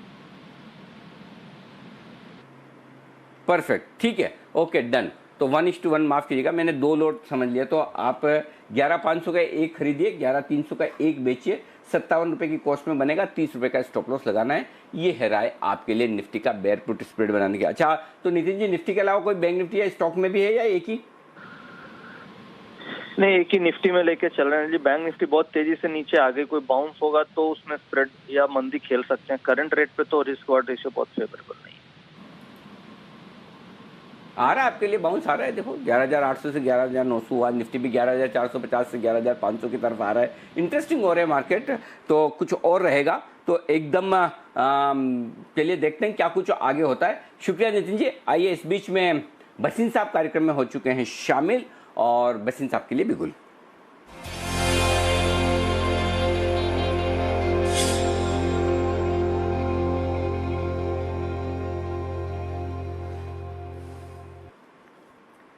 सर स्वागत है आपका। बसीन साहब कुछ आइडिया लगा है क्या वजह से एकदम तेज गिरावट हुई? कुछ आप समझ पा रहे हैं कि ये बॉर्डर का ट्रिगर है कि कोई फुटसी रीबैलेंसिंग की बात कर रहा है, कोई कुछ कह रहा है कि बास्केट सेलिंग हुई है? अलग अलग लोग अंदाजा लगा रहे हैं। आप क्या सोच रहे हैं सर? नहीं, मुझे लगता है कि रूमर मॉन्गरिंग है सर, उसका मैं कह नहीं सकता। But I again reiterate, ये last week है volatility. I am very positive next week, so I will take this as a buying opportunity. But the volatility is going to hurt you. तो pair trade करेंगे sir, एक buy एक sell है। मेरे पे news नहीं है कोई अनिल जी, तो I will not be able to comment. आप कहें तो मैं शुरू करूं, एक buy एक sell है सर। ठीक बात है, कोई दिक्कत नहीं जी। जी जी बताएं सर। तो बाय में सर मुझे इस भाव पे सबसे बेस्ट लग रहा है, क्योंकि अगर सर्दी भी आ रही है और जल्दी सर्दी आएगी मुझे और प्रोहिबिशन खुल रहा है, तो मैकडॉवल इस भाव पे बेस्ट लग रहा है। 541 542 है, राइट द वॉलिटिलिटी 533 का स्टॉप लॉस रखिए, 575 का target, and that should come reasonably easy because this is the best season for McDowell which is coming up. उसके सामने सेल है सर मदरसन सुमी, 123 23.5 का भाव है, 125 का स्टॉप लॉस रखिए और 116 15 से 16 का target. Motherson Sumi will be hurt अगर कोई स्लो डाउन आता है in auto sales, and we seen that is been an outperformer. Okay, M for McDowell खरीदारी करें, एम फॉर मदरसन सुमीश बिकवाली करें। 541 542 के आसपास मैकडॉवल यानी कि यूनाइटेड स्पिरिट्स में करनी है खरीदारी। 533 होना चाहिए आपका स्टॉप लॉस का लेवल, 575 का रखिएगा टारगेट, 575 533 स्टॉप लॉस। और मदरसन सुमी को शॉर्ट करें, यहाँ पर बेचने की राय है और 123 हाफ की रेंज में बेचना है। 125 हाफ का स्टॉप लॉस होगा, 116 115 के टारगेट के लिए करनी है बिकवाले। शुक्रिया बसीन साहब ये बेहतरीन BTST पिक्स देने के लिए, वो भी इस तरह के माहौल में। आइए अब बढ़ते हैं आगे, 3 बजने की तैयारी में भी कुछ और बेहतरीन पिक्स भी आपके लिए आती हुई नजर आएगी, वहाँ पर भी हम करेंगे फोकस।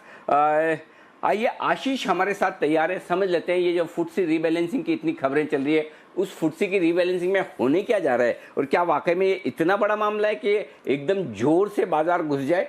आशीष बताइए फुटसी रीबैलेंसिंग को लेकर क्या खबर है आपके पास। बिल्कुल अनिल जी, आज की जो क्लोजिंग होगी इसके बाद ये जो चीज़ें हैं वो बदलाव लागू होते हुए नजर आएंगे। दरअसल अगर आप देखें तो 21 अगस्त को जो अनाउंसमेंट हो गया था और इसके बाद अगर आप देखें तो कुछ स्टॉक्स है जिन्हें लार्ज कैप की श्रेणी में शामिल किया है फुटसी ने। SBI, काज, अदानी ग्रीन, ऑरबिंदो फार्मा, कैडिला और टाटा कंज्यूमर। इसके अलावा 17 स्टॉक ऐसे होंगे जहां पर फ्रेश इनफ्लोज आते हुए दिखेंगे। सबसे ज्यादा अगर आप देखें तो ICICI बैंक करीब 999 crore, Tata consumer 654 crore, Adani green 448, Indraprastha gas करीब 441 है, ग्लैक्सो फार्मा 191 करोड़। ऐसे करके अगर आप देखें तो कुल 17 स्टॉक्स हैं जहां पर जो इनफ्लोज है वो बढ़ते हुए नजर आएंगे। लेकिन 6 स्टॉक ऐसे भी होंगे जहां पर आउटफ्लो देखने को मिलेगा। सबसे पहला नाम आता है भारतीय एयरटेल का, करीब 933 करोड़ का आउटफ्लो होगा। रिलायंस इंडस्ट्री 499, इन्फोसिस 249, HDFC 220, बंधन बैंक में 184 करोड़ का आउटफ्लो होगा और हिंदुस्तान यूनिलीवर में करीब 140 करोड़ का हो गया। यानी कुल मिलाकर देखा जाएगा तो 6 स्टॉक ऐसे होंगे जहां पर आउटफ्लोज देखने को मिलेगा। टोटल 2224 करोड़ के आउटफ्लोज देखने को मिलेंगे। सभी के सभी लार्ज कैप है, इसके लिए हो सकता है कि इसको लेकर जो बाजार है वो रिएक्ट करता हुआ नजर आए।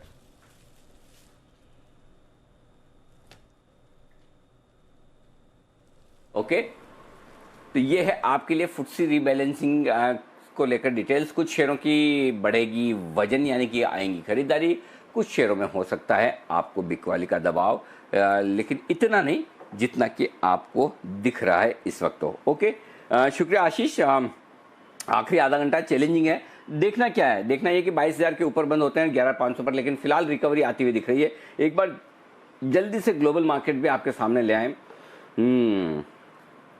अब यही है कि वो ये पता लगाना पड़ेगा हु डिड दैट, किसने किया ये जो अचानक से 11,350 वाला बैंक, माफ़ कीजिएगा 22,350 वाला बैंक निफ्टी 21,800 तक आ जाए, 21,784 आ जाए, और 11,560-70 वाला निफ्टी 11,450 तक आ जाए, यानी कि 100 पॉइंट निफ्टी में निकल जाना, 400-500 पॉइंट बैंक निफ्टी में निकल जाना। इंटरेस्टिंग है, लेकिन क्लोजिंग के लिए एक बार फिर से 22,000 के लेवल के ऊपर आने की तैयारी होती दिख रही है, ये एक अच्छा संकेत है। नैस्डैक फ्यूचर 0.5% मजबूत है और डाउ फ्यूचर में थोड़ी सी कमजोरी है, तो कहीं कोई वहाँ दिक्कत की बात नहीं है और निचले स्तरों से रिकवरी भी आती हुई दिख रही है। बहुत बढ़िया आशुतोष, शॉर्ट काटने के संकेत आ गए हैं या शॉर्ट कैरी करने हैं कल के लिए?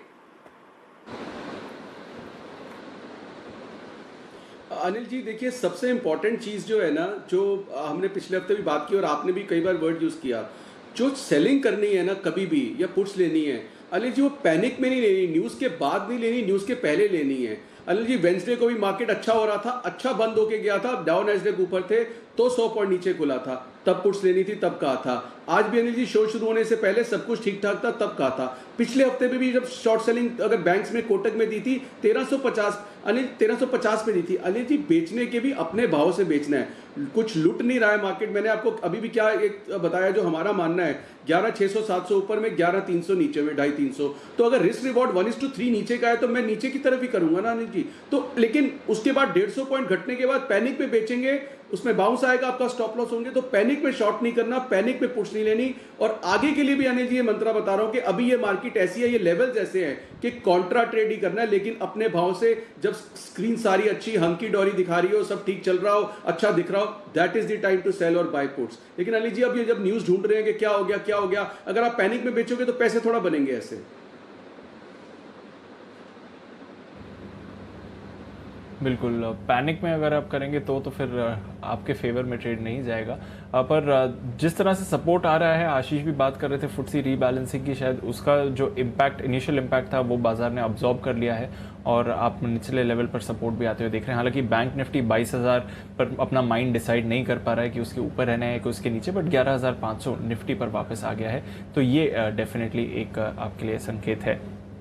आईसीआईसीआई बैंक की बात हो रही थी क्योंकि सबसे ज़्यादा इन्फ्लोज इसी में एक्सपेक्टेड है और हम देख रहे हैं निचले स्तरों से आईसीआईसीआई बैंक में किरण जी थोड़ी रिकवरी भी आती हुई दिखी है। अब ये कितनी सस्टेनेबल है पता नहीं, बट जो 365 तक आईसीआईसीआई बैंक गया था और वहां से रिकवर हो रहा है, वहां से कुछ देखना चाहिए सर। वॉलेटिलिटी बहुत है और जिस तरीके से हम नीचे से एक रिकवरी देखने को मिल रही है, तो मेरा मानना है कि जो डेरिवेटिव डेटा है वो नीचे से बाइंग देखने को मिल रही है। तो मेरा मानना है कि 11,500 निफ्टी पे होल्ड करना चाहिए और बैंक निफ्टी भी शायद 22,000 के ऊपर की क्लोजिंग मिल जानी चाहिए। इस लिहाज से मेरा मानना है कि बैंक निफ्टी में जो अच्छा स्टॉक काउंटर देखने को मिलेगा वो है आईसीआईसीआई बैंक, जो कि थोड़ा सा इधर से पुल बैक दिला सकता है, 372 to 373 तक ऊपर आ सकता है। पर आज के लोस के नीचे आपके स्टॉप लॉसेस होने चाहिए आईसीआईसीआई बैंक में।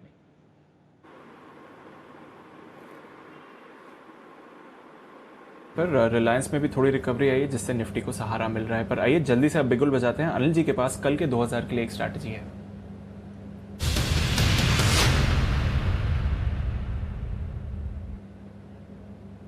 बताएं सर। दीप, खरीदारी करने की राय है। ट्रेंड के विपरीत में थोड़ा एक कॉन्ट्रा कॉल लेकर एक मजबूत स्टॉक को सोमवार के लिए खरीदारी करने की राय देना चाहता हूं। वो है M&M, महिंद्रा एंड महिंद्रा। 657 658 के आसपास ट्रेड करता हुआ दिख रहा है, यहां पर खरीदारी करने की राय है। थोड़ा सा बाजार की वॉलेटिलिटी को देखते हुए स्टॉप लॉस दूर लगाइएगा 640 के आसपास का। ऊपर की तरफ जो टारगेट आपके बनेंगे 670 680 और अगर कुछ और मजबूती आई बाजार में तो 700 रुपये तक के इवेंचुअली टारगेट आते हुए देखेंगे। सारे ऑटो स्टॉक्स में मजबूती दिख रही है, 10% से ज़्यादा ओपन इंटरेस्ट बढ़कर आया है। मुझे लगता है कि ये स्टॉक काफ़ी मजबूती के साथ यहाँ पर आता हुआ दिख रहा है। और आई थिंक विश्वेश जी भी यही स्टॉक, विश्वेश जी आप भी यही स्टॉक देना चाहते हैं? जी बिल्कुल अनिल जी, ये कोइंसिडेंस है और अच्छा कोइंसिडेंस आपके साथ भी होता है। मेरा भी यही मानना है। बहुत ही ब्यूटीफुल ब्रेकआउट है अनिल जी। देखिए 12 अगस्त के बाद स्टॉक ने 3 अटेम्प्ट की थी 640 के ऊपर तक आया। अब फाइनली जो वॉल्यूम के साथ OI के साथ ब्रेकआउट आ रहा है, इस पूरे पैटर्न को हम फ्लैग पैटर्न कहेंगे और इसका पोजिशनल टारगेट अनिल जी मेरे हिसाब से आप अक्टूबर सीरीज तक 750 तक एक्सपेक्ट कर सकते हो। तो मेरे हिसाब से अगेंस्ट ट्रेंड और मार्केट भी देखिए नीचे से ऊपर आ गया, तो मुझे ऐसा लग रहा है कि M&M should be definitely a very good BTST। मेरा स्टॉप लॉस आपके कंपेयर में थोड़ा सा बड़ा होगा। आज का लो मेरा स्टॉप लॉस है 635 का। मुझे लगता है कि यहाँ 700-750 के लिए छोटा, आप जितना कैश में डिलीवरी सके उतना खरीद के रखिए। This can be out performer against the market. M&M खरीदने की राय है। बिल्कुल, तो ये मार्केट के ट्रेंड के विपरीत M&M यहाँ पर खरीदारी करने की राय है आपके। मेरे तो टारगेट और स्टॉप लॉस वगैरह मैंने दे दिया। विश्वेश जी आपके क्या, आपके भी बताइए। अनिल जी देखिए आज का जो लो है वो मेरे हिसाब से कंजर्वेटिव स्टॉप लॉस आज के लो का स्टॉप लॉस जी 630 जी बोलिए 635 का, और मेरे हिसाब से 680 और 680 720 ये दो टारगेट रहेंगे।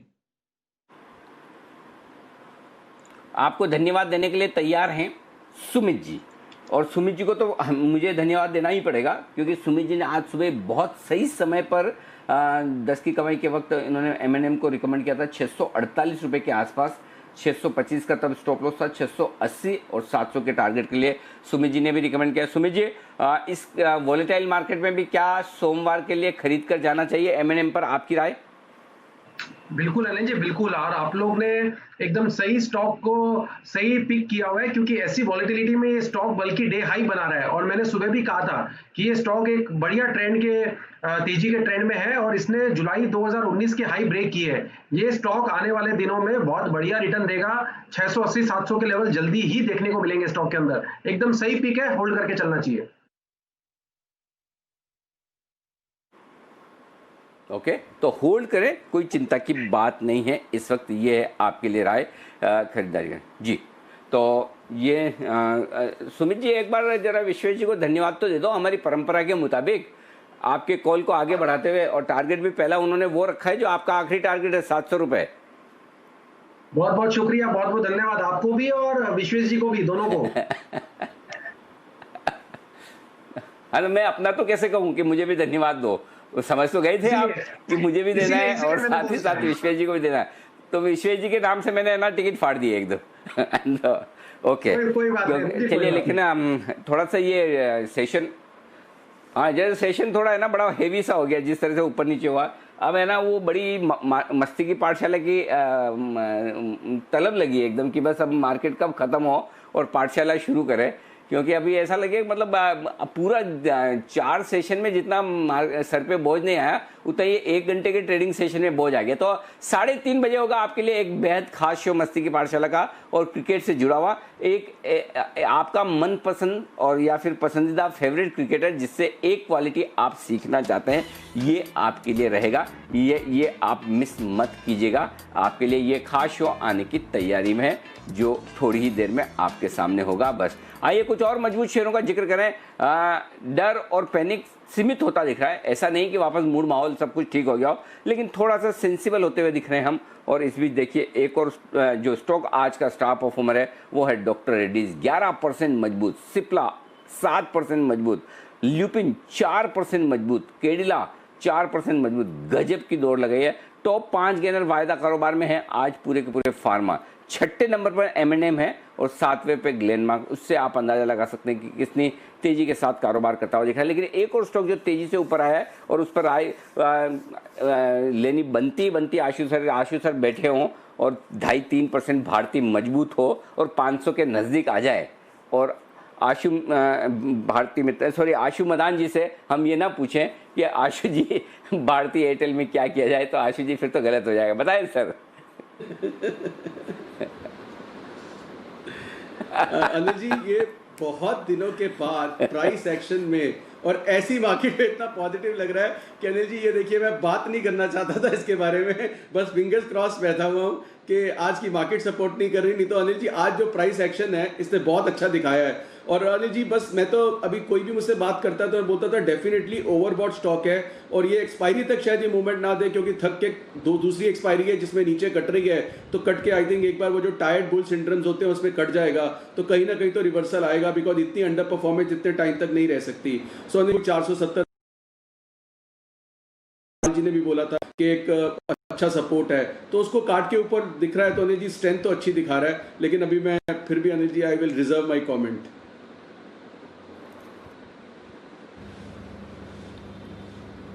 करते हैं, कोई दिक्कत नहीं। लेकिन तब तक एक स्टॉक और है और वो है अदानी पोर्ट्स।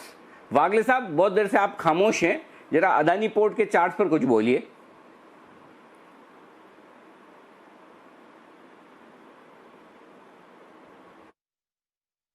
अनिल जी स्ट्रेंथ है 360 362 तक की अपसाइड की मैं बात करूंगा, on an outer side 366, but market के ये माहौल में मैं कंफर्टेबल नहीं हूं। मेरे लिए बैंक निफ्टी में ब्रेकडाउन है, सिर्फ फार्मा के वजह से या कुछ चुनिंदे स्टॉक्स के वजह से ये चल रहा है, तो यहाँ पर बाय करके चलना नहीं। ऑब्वियसली अडानी पोर्ट में शॉर्ट नहीं कर सकते, स्ट्रॉन्ग स्टॉक है, मैं एग्री करता हूँ, बट वो मोमेंटम मिसिंग है मार्केट में ही। तो और अगर बैंक निफ्टी में सेलिंग आता है तो वो बाकी पे रब ऑफ इफेक्ट बाकी पे भी आएगा, तो मैं थोड़ा सा बाय करने के लिए मूड में नहीं हूँ, थोड़ा सा वेट करते हैं।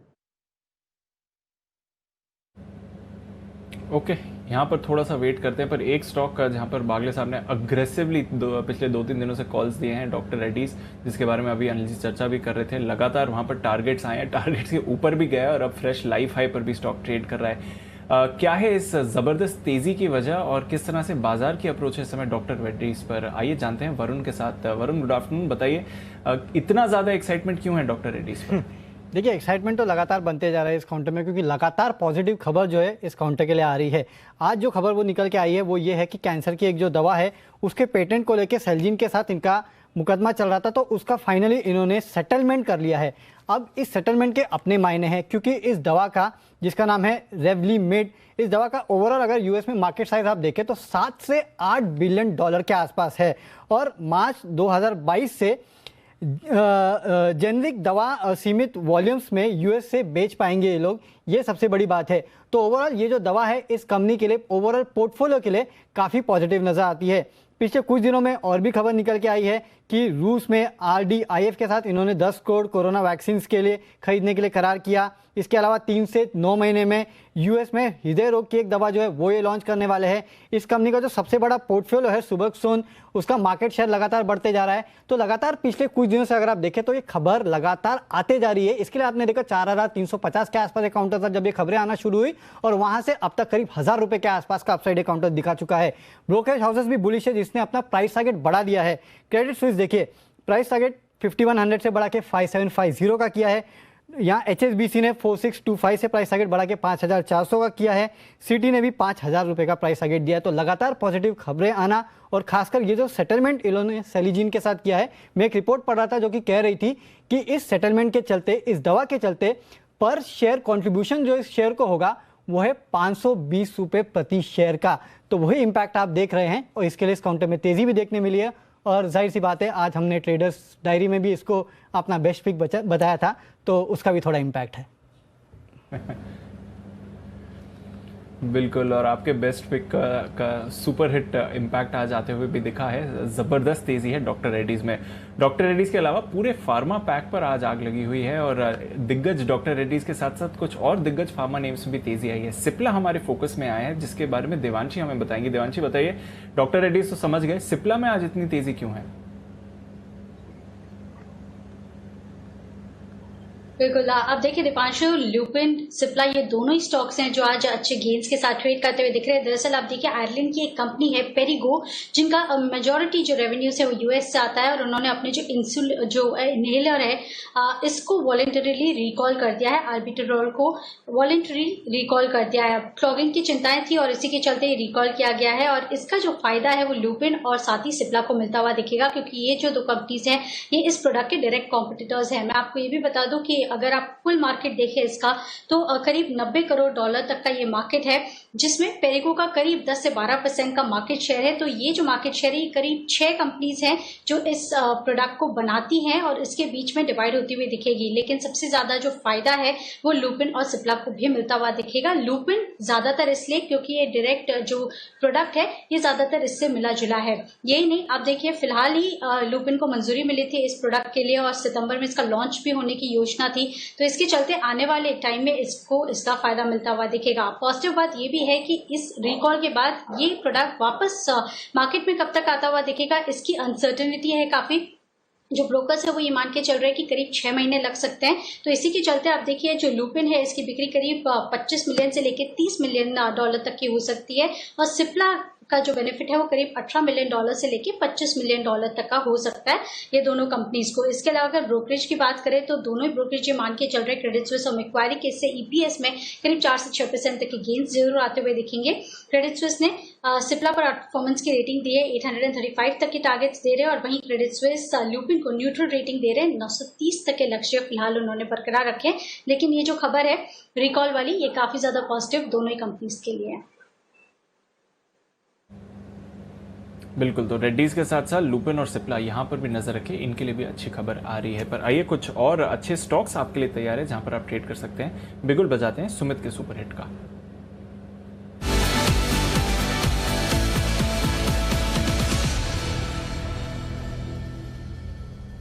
बताएं सुमित जी। दीपांशु, एक और एक ब्रेकडाउन दिख रहा है और सेल वाला स्टॉक है, और स्टॉक का नाम है बजाज फिनसर्व। दिग्गज स्टॉक है इस बारी। 5900 के पास स्पॉट लेवल्स का अभी भाव चल रहा है। बजाज फिनसर्व में ब्रेकडाउन है। बजाज फिनसर्व में लास्ट एक वीक के लोज टूट चुके हैं, कल का लो के नीचे ये डिसिसिवली आ चुका है। ऐसा लग रहा है कि बजाज फिनसर्व में यहाँ से एक अच्छी खासी गिरावट देखने को मिल सकती है। बजाज फिनसर्व में सेल साइड का व्यू लेके काम करना है, ऊपर में 6000 के ऊपर का स्टॉप लॉस लगाए, 6010 6020 के आसपास। और जो ये ब्रेकडाउन देखने को मिल रहा है, इसके टारगेट्स जो नीचे में बन रहे हैं 5800 5750, ये टारगेट्स बजाज फिनसर्व में नीचे की तरफ देखने को मिल सकते हैं। आज अगर बजाज फिनसर्व में 5925 के नीचे की क्लोजिंग देखने को मिली तो नेक्स्ट वीक के लिए ये बेरिश संकेत होगा। फिर बजाज फिनसर्व में गिरावट अच्छी खासी देखने को मिलेगी। 5800 5700 के 750 के टारगेट्स के लिए बिकवाली करें, ऊपर में 6000 6020 के आसपास का स्टॉप लॉस लगाएं।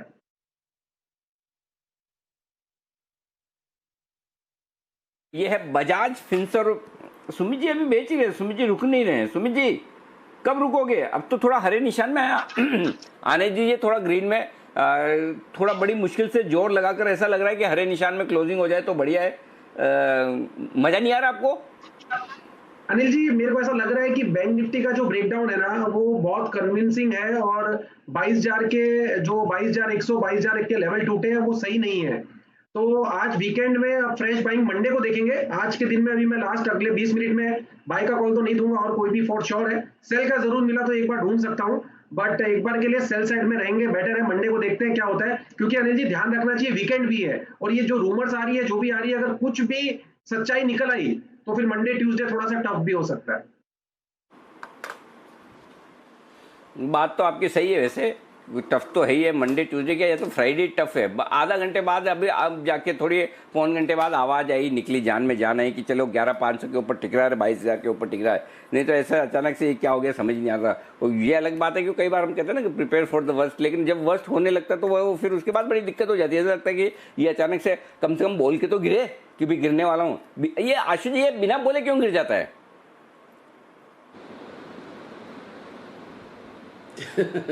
अनिल जी वो मेरा फेमस डायलॉग है, nobody will come and knock your door. पर अनिल जी अगर आप देखें, अभी हमने थोड़ी देर पहले आईजीएल की कॉल दी थी और उसी वक्त ही अनिल जी मार्केट की मंदी की भी कॉल दी थी। तो अनिल जी स्टॉक सिलेक्शन थोड़ी सेफ रख के, ये मार्केट ऐसी है कि दोनों तरफ ट्रेड करेगी, पैनिक में बेचना नहीं है और बहुत ज़्यादा यूफोरिया में लेना नहीं है। अनिल जी अभी आप कह रहे थे ना कि थोड़ा मार्केट ने आधे घंटे में थोड़ा मूड स्ट्रेस कर दिया। मैं आपको एक अभी रिसेंटली अनिल जी आप लोगों को आपको काफ़ी कॉम्प्लीमेंट्स मिले होंगे। अभी एक रिसेंट कॉम्प्लीमेंट मिला अनिल जी, मेरा एक मतलब जी बिजनेस के थ्रू ही कुछ कितने लोग मिले, उनसे दोस्ती हुई और रिश्ते बने thanks to Zee Business. Anil ji मैं उनकी वाइफ से मेरी बात हुई मतलब पहली बार, और मुझे पता चला कि उनको स्टॉक मार्केट से कुछ लेना देना नहीं है, स्टॉक मार्केट में कोई इंटरेस्ट नहीं है, स्टॉक मार्केट समझ नहीं आती है, लेकिन फिर भी सारा दिन वो जी बिजनेस देखती हैं, मतलब सुबह और शाम सिर्फ आपको सुनने के लिए। वो इतनी बड़ी फैन है आपकी।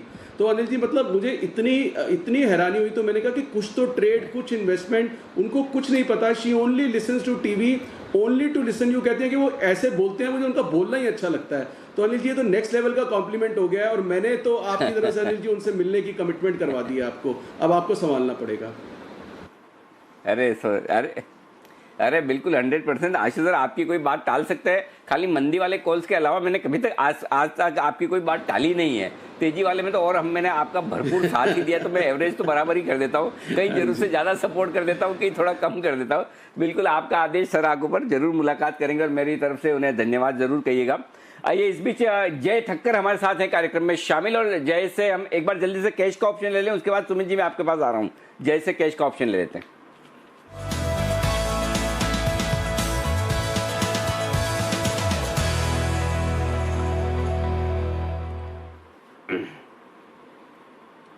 बताएं जय। Good afternoon Anil ji morning में तो बैंक निफ्टी पर हमने लॉन्ग स्ट्रैंगल दिया था, वहाँ पे तो अच्छा प्रॉफिट हो रहा है और काफ़ी लोगों ने प्रॉफिट बुक किया रहेगा होप सो। हाँ 500 वाला 650 670 तक गया था स्प्रेड। अभी हम निफ्टी में कर देंगे ऑप्शन 11,500 का at the money put option खरीद कर चलेंगे अनिल जी। डेफिनेटली स्ट्रक्चर इतना कुछ कंपेलिंग लॉन्ग साइड नहीं लग रहा है, इनफैक्ट वीकनेस है ऊपर ग्राइंड पे। एक चीज़ क्लियर है कि 11,575 600 के आसपास निफ्टी जाते ही वहाँ पे रेजिस्टेंस फेस कर रहा है और वहाँ से रिवर्सल देखने मिल रहा है। तो 92 के करीब ये ट्रेड कर रहा है, इसको लेकर चलना है 11,500 का पुट ऑप्शन। इसमें हम स्टॉप लॉस नीचे में प्लेस करेंगे 52 पे, 40 रुपए का, 40 पॉइंट का मैं कहूँगा एक स्टॉप लॉस रहेगा। पहला टारगेट अनिल जी जो इसका बनकर आ रहा है दैट इज 146 एंड दूसरा टारगेट है 160, 146 एंड 160। ये दो टारगेट्स के लिए 11,500 का निफ्टी का पुट ऑप्शन खरीद कर जाना है 42 के स्टॉप लॉस के साथ 92 के आसपास। ओके, तो निफ्टी का 11,500 का कॉल ऑप्शन खरीदा जाए, इसके अलावा और कुछ? नहीं जी, 11,500 का पुट ऑप्शन लीजिए। ठीक है, ओके। हाँ, सुमित जी कुछ कहना चाहते हैं? जी सुमित जी, मैं अब आपके पास आ रहा हूँ। जी अनिल जी, मैं ये बोल रहा था कि आपको याद हो तो आज ही सुबह हम बात कर रहे थे स्ट्रेस वाली। आप देखिए ये मार्केट ऐसे ही मूवमेंट देता है और ऐसे ही स्ट्रेस आता है, तो आप सोचिए दिन में इतने चीजों को ट्रैक करना और फिर मार्केट्स में क्लाइंट्स को ऑप्शंस, डेरिवेटिव्स, कैश, स्टॉक्स और फिर इतने बड़े नेशन का लोड, तो ये जो चीजें हैं ये स्ट्रेस है अनिल जी। और इसी स्ट्रेस से बचने के लिए 3:30 से 4 वाले शो का वेट करते हैं और लोग भी वेट करने लग गए हैं। मेरे को लगता है आज ये वाले जो मस्ती की पाठशाला है उसमें बहुत मजा आने वाला है, बहुत कुछ सीखने मिलने वाला है और कैसे स्ट्रेस दूर होता है वो भी समझ में आना चाहिए। तो बस अनिल जी यही बोलना चाह रहा था। बिल्कुल बिल्कुल, आज थोड़ा ज्यादा बेहतर शो करना पड़ेगा मस्ती की पाठशाला, क्योंकि स्ट्रेस लेवल भी ज्यादा है, तो स्ट्रेस लेवल ज्यादा है तो स्ट्रेस बस्टर भी उतना ही दमदार होना चाहिए। तो बिल्कुल एक मस्ती के वीकली डोज के लिए हो जाइए तैयार, कुछ बेहतरीन चीजें आपके लिए आने की तैयारी में हैं। ये आशु सर कुछ कमेंट करना चाहते हैं, उसके बाद हम क्लोजिंग की तरफ बढ़ेंगे 3:20 की स्ट्रेटजी। जी आशु सर। अनिल जी, सुबह मैं शो पे नहीं था, लेकिन राकेश जी ने कहा था कि एक फ्रेंच क्रिकेट होता है जिसपे लेड बाय यू सब अचंभे में आ गए थे।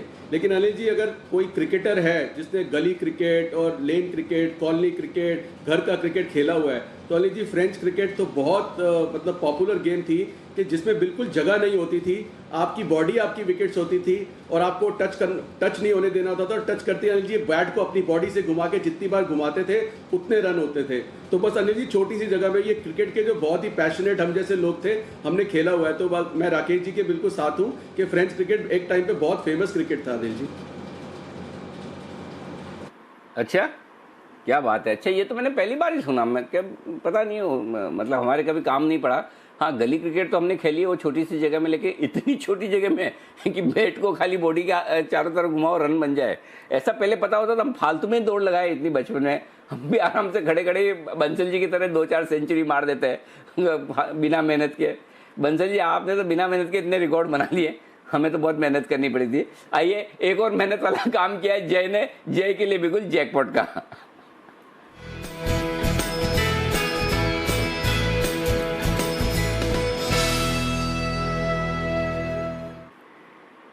बताएं जय। अनिल जी, मार्केट के अगेंस्ट में एक कॉल है स्टॉक में, और वो है एनटीपीसी का 92 का कॉल ऑप्शन लेकर चलना है, जो करीब अभी ₹1.10 की रेंज में मिल रहा है। अनिल जी, ये लेकर चलना है और इसका टारगेट ऊपर में रहेगा। पहला वाला टारगेट है ₹3 का, दूसरा है 4, 3 और 4। ये दो टारगेट्स के लिए 92 का कॉल ऑप्शन एनटीपीसी का खरीदना है। ये एक अग्रेसिव कॉल है ना जी। ये कॉल इसीलिए क्योंकि मैं देख रहा हूँ कि ऊपर से लगभग ₹108 से लेके 87 तक, मतलब 88 तक ऑलमोस्ट, आप समझिए ₹20 का जो फॉल है क्लियरली एक इंपल्सिव फॉल है। उसके बाद आज के दिन एक पॉजिटिव क्लोज देखने मिल रहा है मार्केट में, इतनी गिरावट के बाद भी हाई लेवल से। और इंटरेस्टिंग पॉइंट ये अनिल जी के वीकली भी कहीं ना कहीं एक पॉजिटिव क्लोज ये स्टॉक में देखने मिल सकता है और एक spinning top candlestick pattern weekly chart पे बन रहा है। दिस इंडिकेट्स कि ये जो 3 वीक से फॉल देखने मिल रहा है हमें 3 ब्लैक क्रॉस के बाद, लगभग एक 50% रिट्रेसमेंट आता है वीकली चार्ट्स पर। तो मुझे ऐसा लग रहा है 95-96 तक का एक शॉर्ट कवरिंग मूव एनटीपीसी में आ सकता है, और वो 95-96 जाता है तो ये 92 वाले का कॉल ऑप्शन की वैल्यू लगभग 3 से 4 रुपए की हो जाएगी। तो अनिल जी, मैं कहूँगा रिस्क एकदम छोटा सा है, ₹1 के आसपास हमें लेना है। नीचे में हम स्टॉप लॉस रखेंगे 20 पैसे का, तो 80 पैसे का स्टॉप लॉस माने के 500-700 का लॉट है, तो मैक्स 5,000 तक का लॉस है, मगर ऊपर में कमाने के लिए लगभग 10 से 15,000 है। ओके, एनटीपीसी यहाँ पर नजर रखिए। और कल सीएलएसए की तरफ से भी पावर सेक्टर पर एक पॉजिटिव रिपोर्ट आई थी, जहां पर उन्होंने इस स्टॉक को भी हाईलाइट किया था। पर आइए, 3:20 बज गए हैं, वीकेंड आने से पहले जान लेते हैं अनिल जी की आज की फाइनल स्ट्रैटेजी क्या है।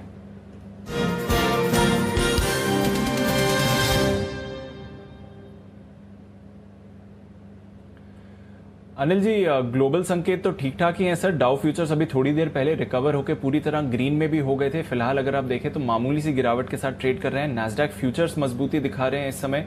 यूरोप में ज़्यादा परेशानी नहीं है, एकदम सपाट कारोबार हो रहा है। फ्रांस थोड़ा दबाव में है, जर्मनी पॉजिटिव है, यूके फ्लैट है इस समय, तो वहाँ पर भी परेशानी नहीं है। और एशिया की क्लोजिंग भी ठीक ठाक ही रही, बल्कि चाइना के बाजार तो आज 2% ऊपर भी थे, हांगकांग आधा % ऊपर था। तो हमारे बाजारों में वॉलेटिलिटी हुई है, बट अब जो 11,500 और 22,000 के ऊपर हैं, क्या करना चाहिए?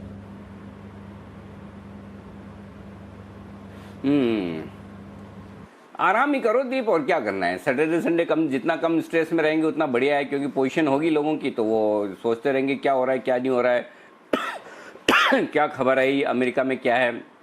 मेरे ख्याल से बेहतर है कि कुछ नया ना करें, जो पोजीशन आपकी है उसे आप क्या कहना चाहिए, जिसे आप हेज कर लें, या तो आप ऑप्शंस में कन्वर्ट कर लें। नो डाउट ऑप्शंस के प्रीमियम दोनों ही तरफ ज़्यादा होंगे। क्लोजिंग भी ऐसी हो रही है कि आपको कंफ्यूज ही रखेगी लाइफ में, 11,500 और 22,000 के आसपास। बैंक निफ्टी की क्लोजिंग जरूर खराब हो रही है, इसमें कोई डाउट नहीं। 22,000 के आसपास की 22,100 के नीचे जो 14 सितंबर को क्लोजिंग 14 तारीख को हुई थी 22,101 की, उसके नीचे क्लोज हो रहा है। तो बैंक निफ्टी तो खराब बंद हो रहा है, इसमें कोई डाउट नहीं है। लेकिन निफ्टी अभी भी 11,440 के नीचे बंद नहीं हो रहा, तो निफ्टी की क्लोजिंग तो 11,500 के ऊपर की वीकली क्लोजिंग किसी भी लिहाज से खराब नहीं है। या तो आप ऐसा करें long Nifty short bank Nifty, वो करके जाए। पहली चीज़ तो सबसे फर्स्ट प्रेफरेंस में तो कुछ नहीं करना है, फ्रेश कुछ भी। सेकंड प्रेफरेंस में long Nifty short bank Nifty. Third preference में जो भी ऑप्शन करें आप, ऑप्शन बहुत कॉस्टली है, तो सामने आपको जैसे कि अगर आपका तेजी का व्यू है 11,500 का कॉल ऑप्शन खरीदेंगे 11,600 का बेचना पड़ेगा, और मंदी का व्यू है 11,500 का पुट लेंगे तो 11,400 का बेचना पड़ेगा, तो ही आप ट्रेड कर पाएंगे। तो मेरे ख्याल से इतनी मेहनत करने की, इतनी मगजमारी करके क्यों कुछ करना है। एक दिन शांति रखिए, आराम से, कोई मतलब नहीं करेंगे तो कौन सा ऐसा पहाड़ टूट जाएगा। फिर 2 दिन है, 2 दिन में पता नहीं ये बॉर्डर वाली खबरें क्या कुछ आए नहीं आए, कन्फ्यूजन बहुत है लाइफ में। इसलिए मतलब जब डाउट हो तो आउट रहो, मतलब बाहर, डाउट में आउट, क्लीन बोल्ड होने के बजाय आउट, कोई ट्रेड ना करें, शांति से। जी दीप। बिल्कुल, when in doubt stay out, ये है आपके लिए सलाह। तो कोई करे फ्रेश पोजीशन तो लेने की बात ही नहीं बनती। अगर एग्जिस्टिंग पोजीशन कैरी करना चाहते हैं तो ज़रूर उसको हेज करके चलिए। ये है आपके लिए अनिल जी की तरफ से सलाह। निफ्टी पूरी तरह से रिकवर हो चुका है, वापस आपको हरे निशान में आते हुए दिखेगा, पर बैंक निफ्टी अभी भी दबाव में है। आइए जान लेते हैं बैन से बेनिफिट कौन से स्टॉक्स हैं वायदा कारोबार के जो फ्रेश एंट्री कर सकते हैं, एग्जिट कर सकते हैं बैन से। बिल्कुल बचाते हैं।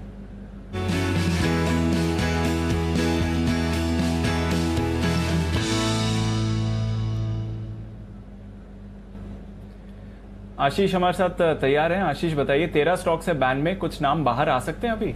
बिल्कुल दीपांशु, 3 स्टॉक ऐसे हैं जो बैन से बाहर निकलने का प्रयास कर रहे हैं। सबसे पहले आप देखिए bank of Baroda, market wide position limit जो है घटकर 78% आ गई है। 80% से कम आती है तो स्टॉक बैन से बाहर आता है, तो यानी निश्चित है कि बैंक ऑफ बड़ौदा जो है बैन से बाहर आएगा। इसके अलावा अगर आप देखें तो इंडियाबुल्स हाउसिंग फाइनेंस यहाँ पर करीब 79% है, और एस्कॉर्ट्स यहाँ पर अगर आप देखें तो ये स्टॉक बॉर्डर लाइन पर है, करीब 80.6% जो है यहाँ पर मार्केट वाइड पोजीशन लिमिट है। यानी हल्की सी संभावना है कि एस्कॉर्ट्स बैन में से बाहर आ जाए, लेकिन इंडियाबुल्स हाउसिंग फाइनेंस और बैंक ऑफ बड़ौदा ये 2 स्टॉक तो पक्का लग रहा है कि बैन से बाहर आते हुए नजर आएंगे। इसके अलावा फ्रेश एंट्री होगी ग्लेनमार्क की, यहाँ पर मार्केट वाइड पोजीशन लिमिट जो है 126% आ गई है। एनएमडीसी 102% है, यानी ये भी पक्का स्टॉक बैन में आएगा। इंडसइंड बैंक करीब 98% है, और टाटा मोटर्स 96% है, लेकिन टाटा मोटर्स का थोड़ा सा डाउटफुल लग रहा है। बाकी अगर आप देखें तो ये जो 3 नाम हैं ये फ्रेश एंट्री में आते हुए दिखेंगे। ओके, तो फ्रेश एंट्री में 3 नाम आ सकते हैं और बाहर 3 नाम जा सकते हैं, करेक्ट आशीष? बिल्कुल दीपांशु। ओके, तो नंबर 13 का 13 ही रहेगा, बट इसमें से 3 स्टॉक्स एग्जिट हो सकते हैं, 3 स्टॉक्स आ सकते हैं फ्रेश एंट्री में। ये है आपके लिए बैन से बेनिफिट। पर ऑफ कोर्स वो लिस्ट लगातार हम देख रहे हैं। दीप 13 नंबर लकी नहीं है दीप, ऐसा लग रहा है 13 नंबर लकी नहीं है। देखो आज 13 स्टॉक बैन में थे तो मार्केट बड़ा ऊपर नीचे हो गया। 13 में से कोई एक आध कम ज्यादा कराओ, 12 या 14 करा दो, वो 13 वाला कम लकी माना जाए। बंसल जी आज कब बोले थे, आज लास्ट बंसल जी ने जो शब्द बोला था आज के शो में वो था गोडरेज सीपी, यहाँ पर खरीदारी करने की राय दी थी, तब से बंसल जी ने मौन व्रत धारण किया हुआ है। बंसल जी अब खाली चलिए, आप कोई बात नहीं, स्टॉक पे आपको नहीं बोलना है, स्टॉक पे इस पे नहीं बोलना है चलेगा, लेकिन कम से कम इस पे तो बोल दो चलिए बंसल जी, अभी थोड़ी देर में हम बंसल जी के पास पहुंचेंगे, लेकिन फिलहाल 13 स्टॉक जो बैन में, उनमें से 3 बाहर निकलने की तैयारी में और 3 वापस एंट्री होने की तैयारी में। तो एंट्री वाले स्टॉक एक बार मैं फिर आपके सामने ले आऊँ, ताकि आपको अगर उसमें से पोजीशन कुछ कम ज़्यादा करनी है तो आप ध्यान में रखिए। जो एंट्री वाले स्टॉक्स हैं वो हैं टाटा मोटर्स आ रहा है, PVR आ रहा है और एक और स्टॉक है। तीनों स्टॉक एक बार ज़रा जल्दी से दिखा दीजिए। बैन में एंट्री, सॉरी, ग्लेनमार्क, NMDC और इंडसइंड बैंक, ये तीनों स्टॉक आज बैन में आने की तैयारी में है। और Tata Motors, DVR, Tata Motors और PVR ये भी आ सकते हैं। ये बॉर्डर पे शायद ना है, बाकी 3 की संभावना पूरी दिख रही है। और बाहर निकलने वाले स्टॉक आपने देख ही लिए, 3 स्टॉक बाहर भी निकल सकते हैं आज के सेशन में। चलिए फाइनली अब ऐसा लग रहा है कि बाजार बंद हो जाए तो ठीक, क्योंकि मज़ा ही नहीं आ रहा एक्चुअली। 11,500 के ऊपर क्लोज हो जाएंगे बस शांति से, वो ठीक है। 22,000 के ऊपर या उसके आसपास बैंक निफ्टी पर क्लोज हो जाएंगे, बस उतना ही सिंपल इस वक्त आपको नजर आएगा बाजार का मूड और माहौल। ओके, तो दीप, ये आपके लिए एक्शन है क्लोजिंग वाला। और मैं जल्दी से एक और स्टॉक है जहां पर मजबूत क्लोजिंग होती दिख रही है, उस पर एक बार राय हमारे एक्सपर्ट से ले लूं, और वो है अपोलो हॉस्पिटल। इस मूड माहौल में वागले साहब तेजी की पोजीशन को कैरी करें या आज प्रॉफिट बुक करके जाना चाहिए लोगों को? अनिल जी, अपोलो हॉस्पिटल के पैटर्न में कोई प्रॉब्लम नहीं है। आपका अगर पोजिशनल व्यू है तो खड़ा रखे। आपका 1 से 2 दिन है, मंडे मॉर्निंग को आप निकल रहे हैं तो अभी निकल जाइए। फिर 1900 के पार निकलने के बाद इसमें 2200 तक का पोजिशनल व्यू है। आपको शायद ये नीचे में मिल सकता है। 1830-31 का भाव है, आपको 1790 1795 तक मिल सकता है ये माहौल। ओके, नज़र रखिए। फार्मा हेल्थ केयर ये आज के स्टार परफॉर्मर्स रहे हैं और सबसे आगे था डॉक्टर रेड्डीज। आज के ही दिन अगर आप देखेंगे तो एक शानदार आपने रैली आते हुए देखी। डेज हाई पर तो ये 12.5-13% की गेन दिखा रहा था, फिर भी अगर आप देखें तो 10% का उछाल इसमें दिखा और पिछले 3 दिनों में 20% से ज़्यादा की तेज़ी रही है। लाइफ हाई पर doctor Reddy's, closely followed Cipla, यहाँ पर अच्छी तेज़ी थी। सन फार्मा में आपने थोड़ी खरीदारी आते हुए देखी है। बाकी भी जो आपका पूरा फार्मा यूनिवर्स है, आप लुपिन ले लीजिए, औरबिंदो फार्मा ले लीजिए, कैडला हेल्थ केयर ले लीजिए, इन सभी स्टॉक्स में आपने शानदार एक्शन देखा है और कैश के भी कई स्टॉक्स यहाँ पर एक्टिव होते हुए दिखे हैं। भारतीय एयरटेल, यहाँ पर फुटसी रीबैलेंसिंग के एडजस्टमेंट के बाद बाजार में थोड़ी खरीदारी आती हुई देखी है और लंबे समय बाद 3-3.5% का उछाल भारतीय एयरटेल पर देखा है। अभी भी 500 के लेवल से थोड़ा दूर है। अदानी पोर्ट्स, यहाँ पर अच्छा एक्शन बनते हुए देखा। टेक महिंद्रा, यहाँ पर बाजार का एक्साइटमेंट काफी है, 2.5% की तेजी। विप्रो लगातार यहाँ पर अच्छी तेजी दिख रही है और ये हफ्ता अच्छा रहा है विप्रो के लिए, 2% के उछाल के साथ बंद हो रहा है। अल्ट्राटेक, ग्रासिम, यहाँ पर खरीदारी हुई है। Hero MotoCorp towards end of trade, यहाँ पर भी अच्छा एक्शन बना है और ITC हल्की सी गेंस इस स्टॉक में भी देखी है। पर दूसरी तरफ HDFC twins, HDFC bank, HDFC limited, दोनों में ही तेज गिरावट थी। Kotak bank, Bajaj Finserv, Bajaj finance, SBI, यहाँ पर प्रेशर बना। HDFC लाइफ, यहाँ पर भी बिकवाली थी। इन्फोसिस, LNT और साथ ही HUL, यहाँ पर भी दबाव बना, जिसकी वजह से निफ्टी थोड़ी वीकनेस दिखा रहा था, पर एंड ऑफ डे अच्छा सपोर्ट आ गया। तो अनिल जी, निफ्टी ने तो रिकवर कर लिया, बैंक निफ्टी भी निचले स्तरों से लगभग 250 अंकों की रिकवरी है, 22,000 के ऊपर ही प्रोविजनल क्लोज दे रहा है, तो ये एक अच्छा संकेत लेंगे? अच्छा नहीं है दीप, कम खराब संकेत है। इसको अच्छा तो मैं नहीं बोलूंगा, कम खराब है। कम से कम 22,000 के नीचे बंद होते और ज्यादा खराब लगता था। खराब तो लग रहा है कि भाई 14 सितंबर के बाद की लोएस्ट क्लोजिंग मिल रही है आपको। 14 सितंबर को 22,101 पे हम बंद होते हैं, उसके नीचे बंद हो रहे हैं, तो बैंक निफ्टी ने तो खराब संकेत दिए। हाँ, निफ्टी अच्छा है। निफ्टी में आप मुझे पूछो, मैं बोल दूंगा निफ्टी अच्छा है, निफ्टी में दिक्कत नहीं है। बस आप सभी से विदा लेने का वक्त है। बहुत बहुत शुक्रिया। नहीं, शुक्रिया किसका, कौन सा विदा? आप सब लोग तो रहने वाले ही मस्ती में, किसी का कोई धन्यवाद नहीं, सिर्फ विदा लेने का वक्त है। हमें दीप से, दीप का शुक्रिया। बाकी आप सब लोग बने रहें, जुड़े रहें, चिपके रहें जी बिजनेस के साथ।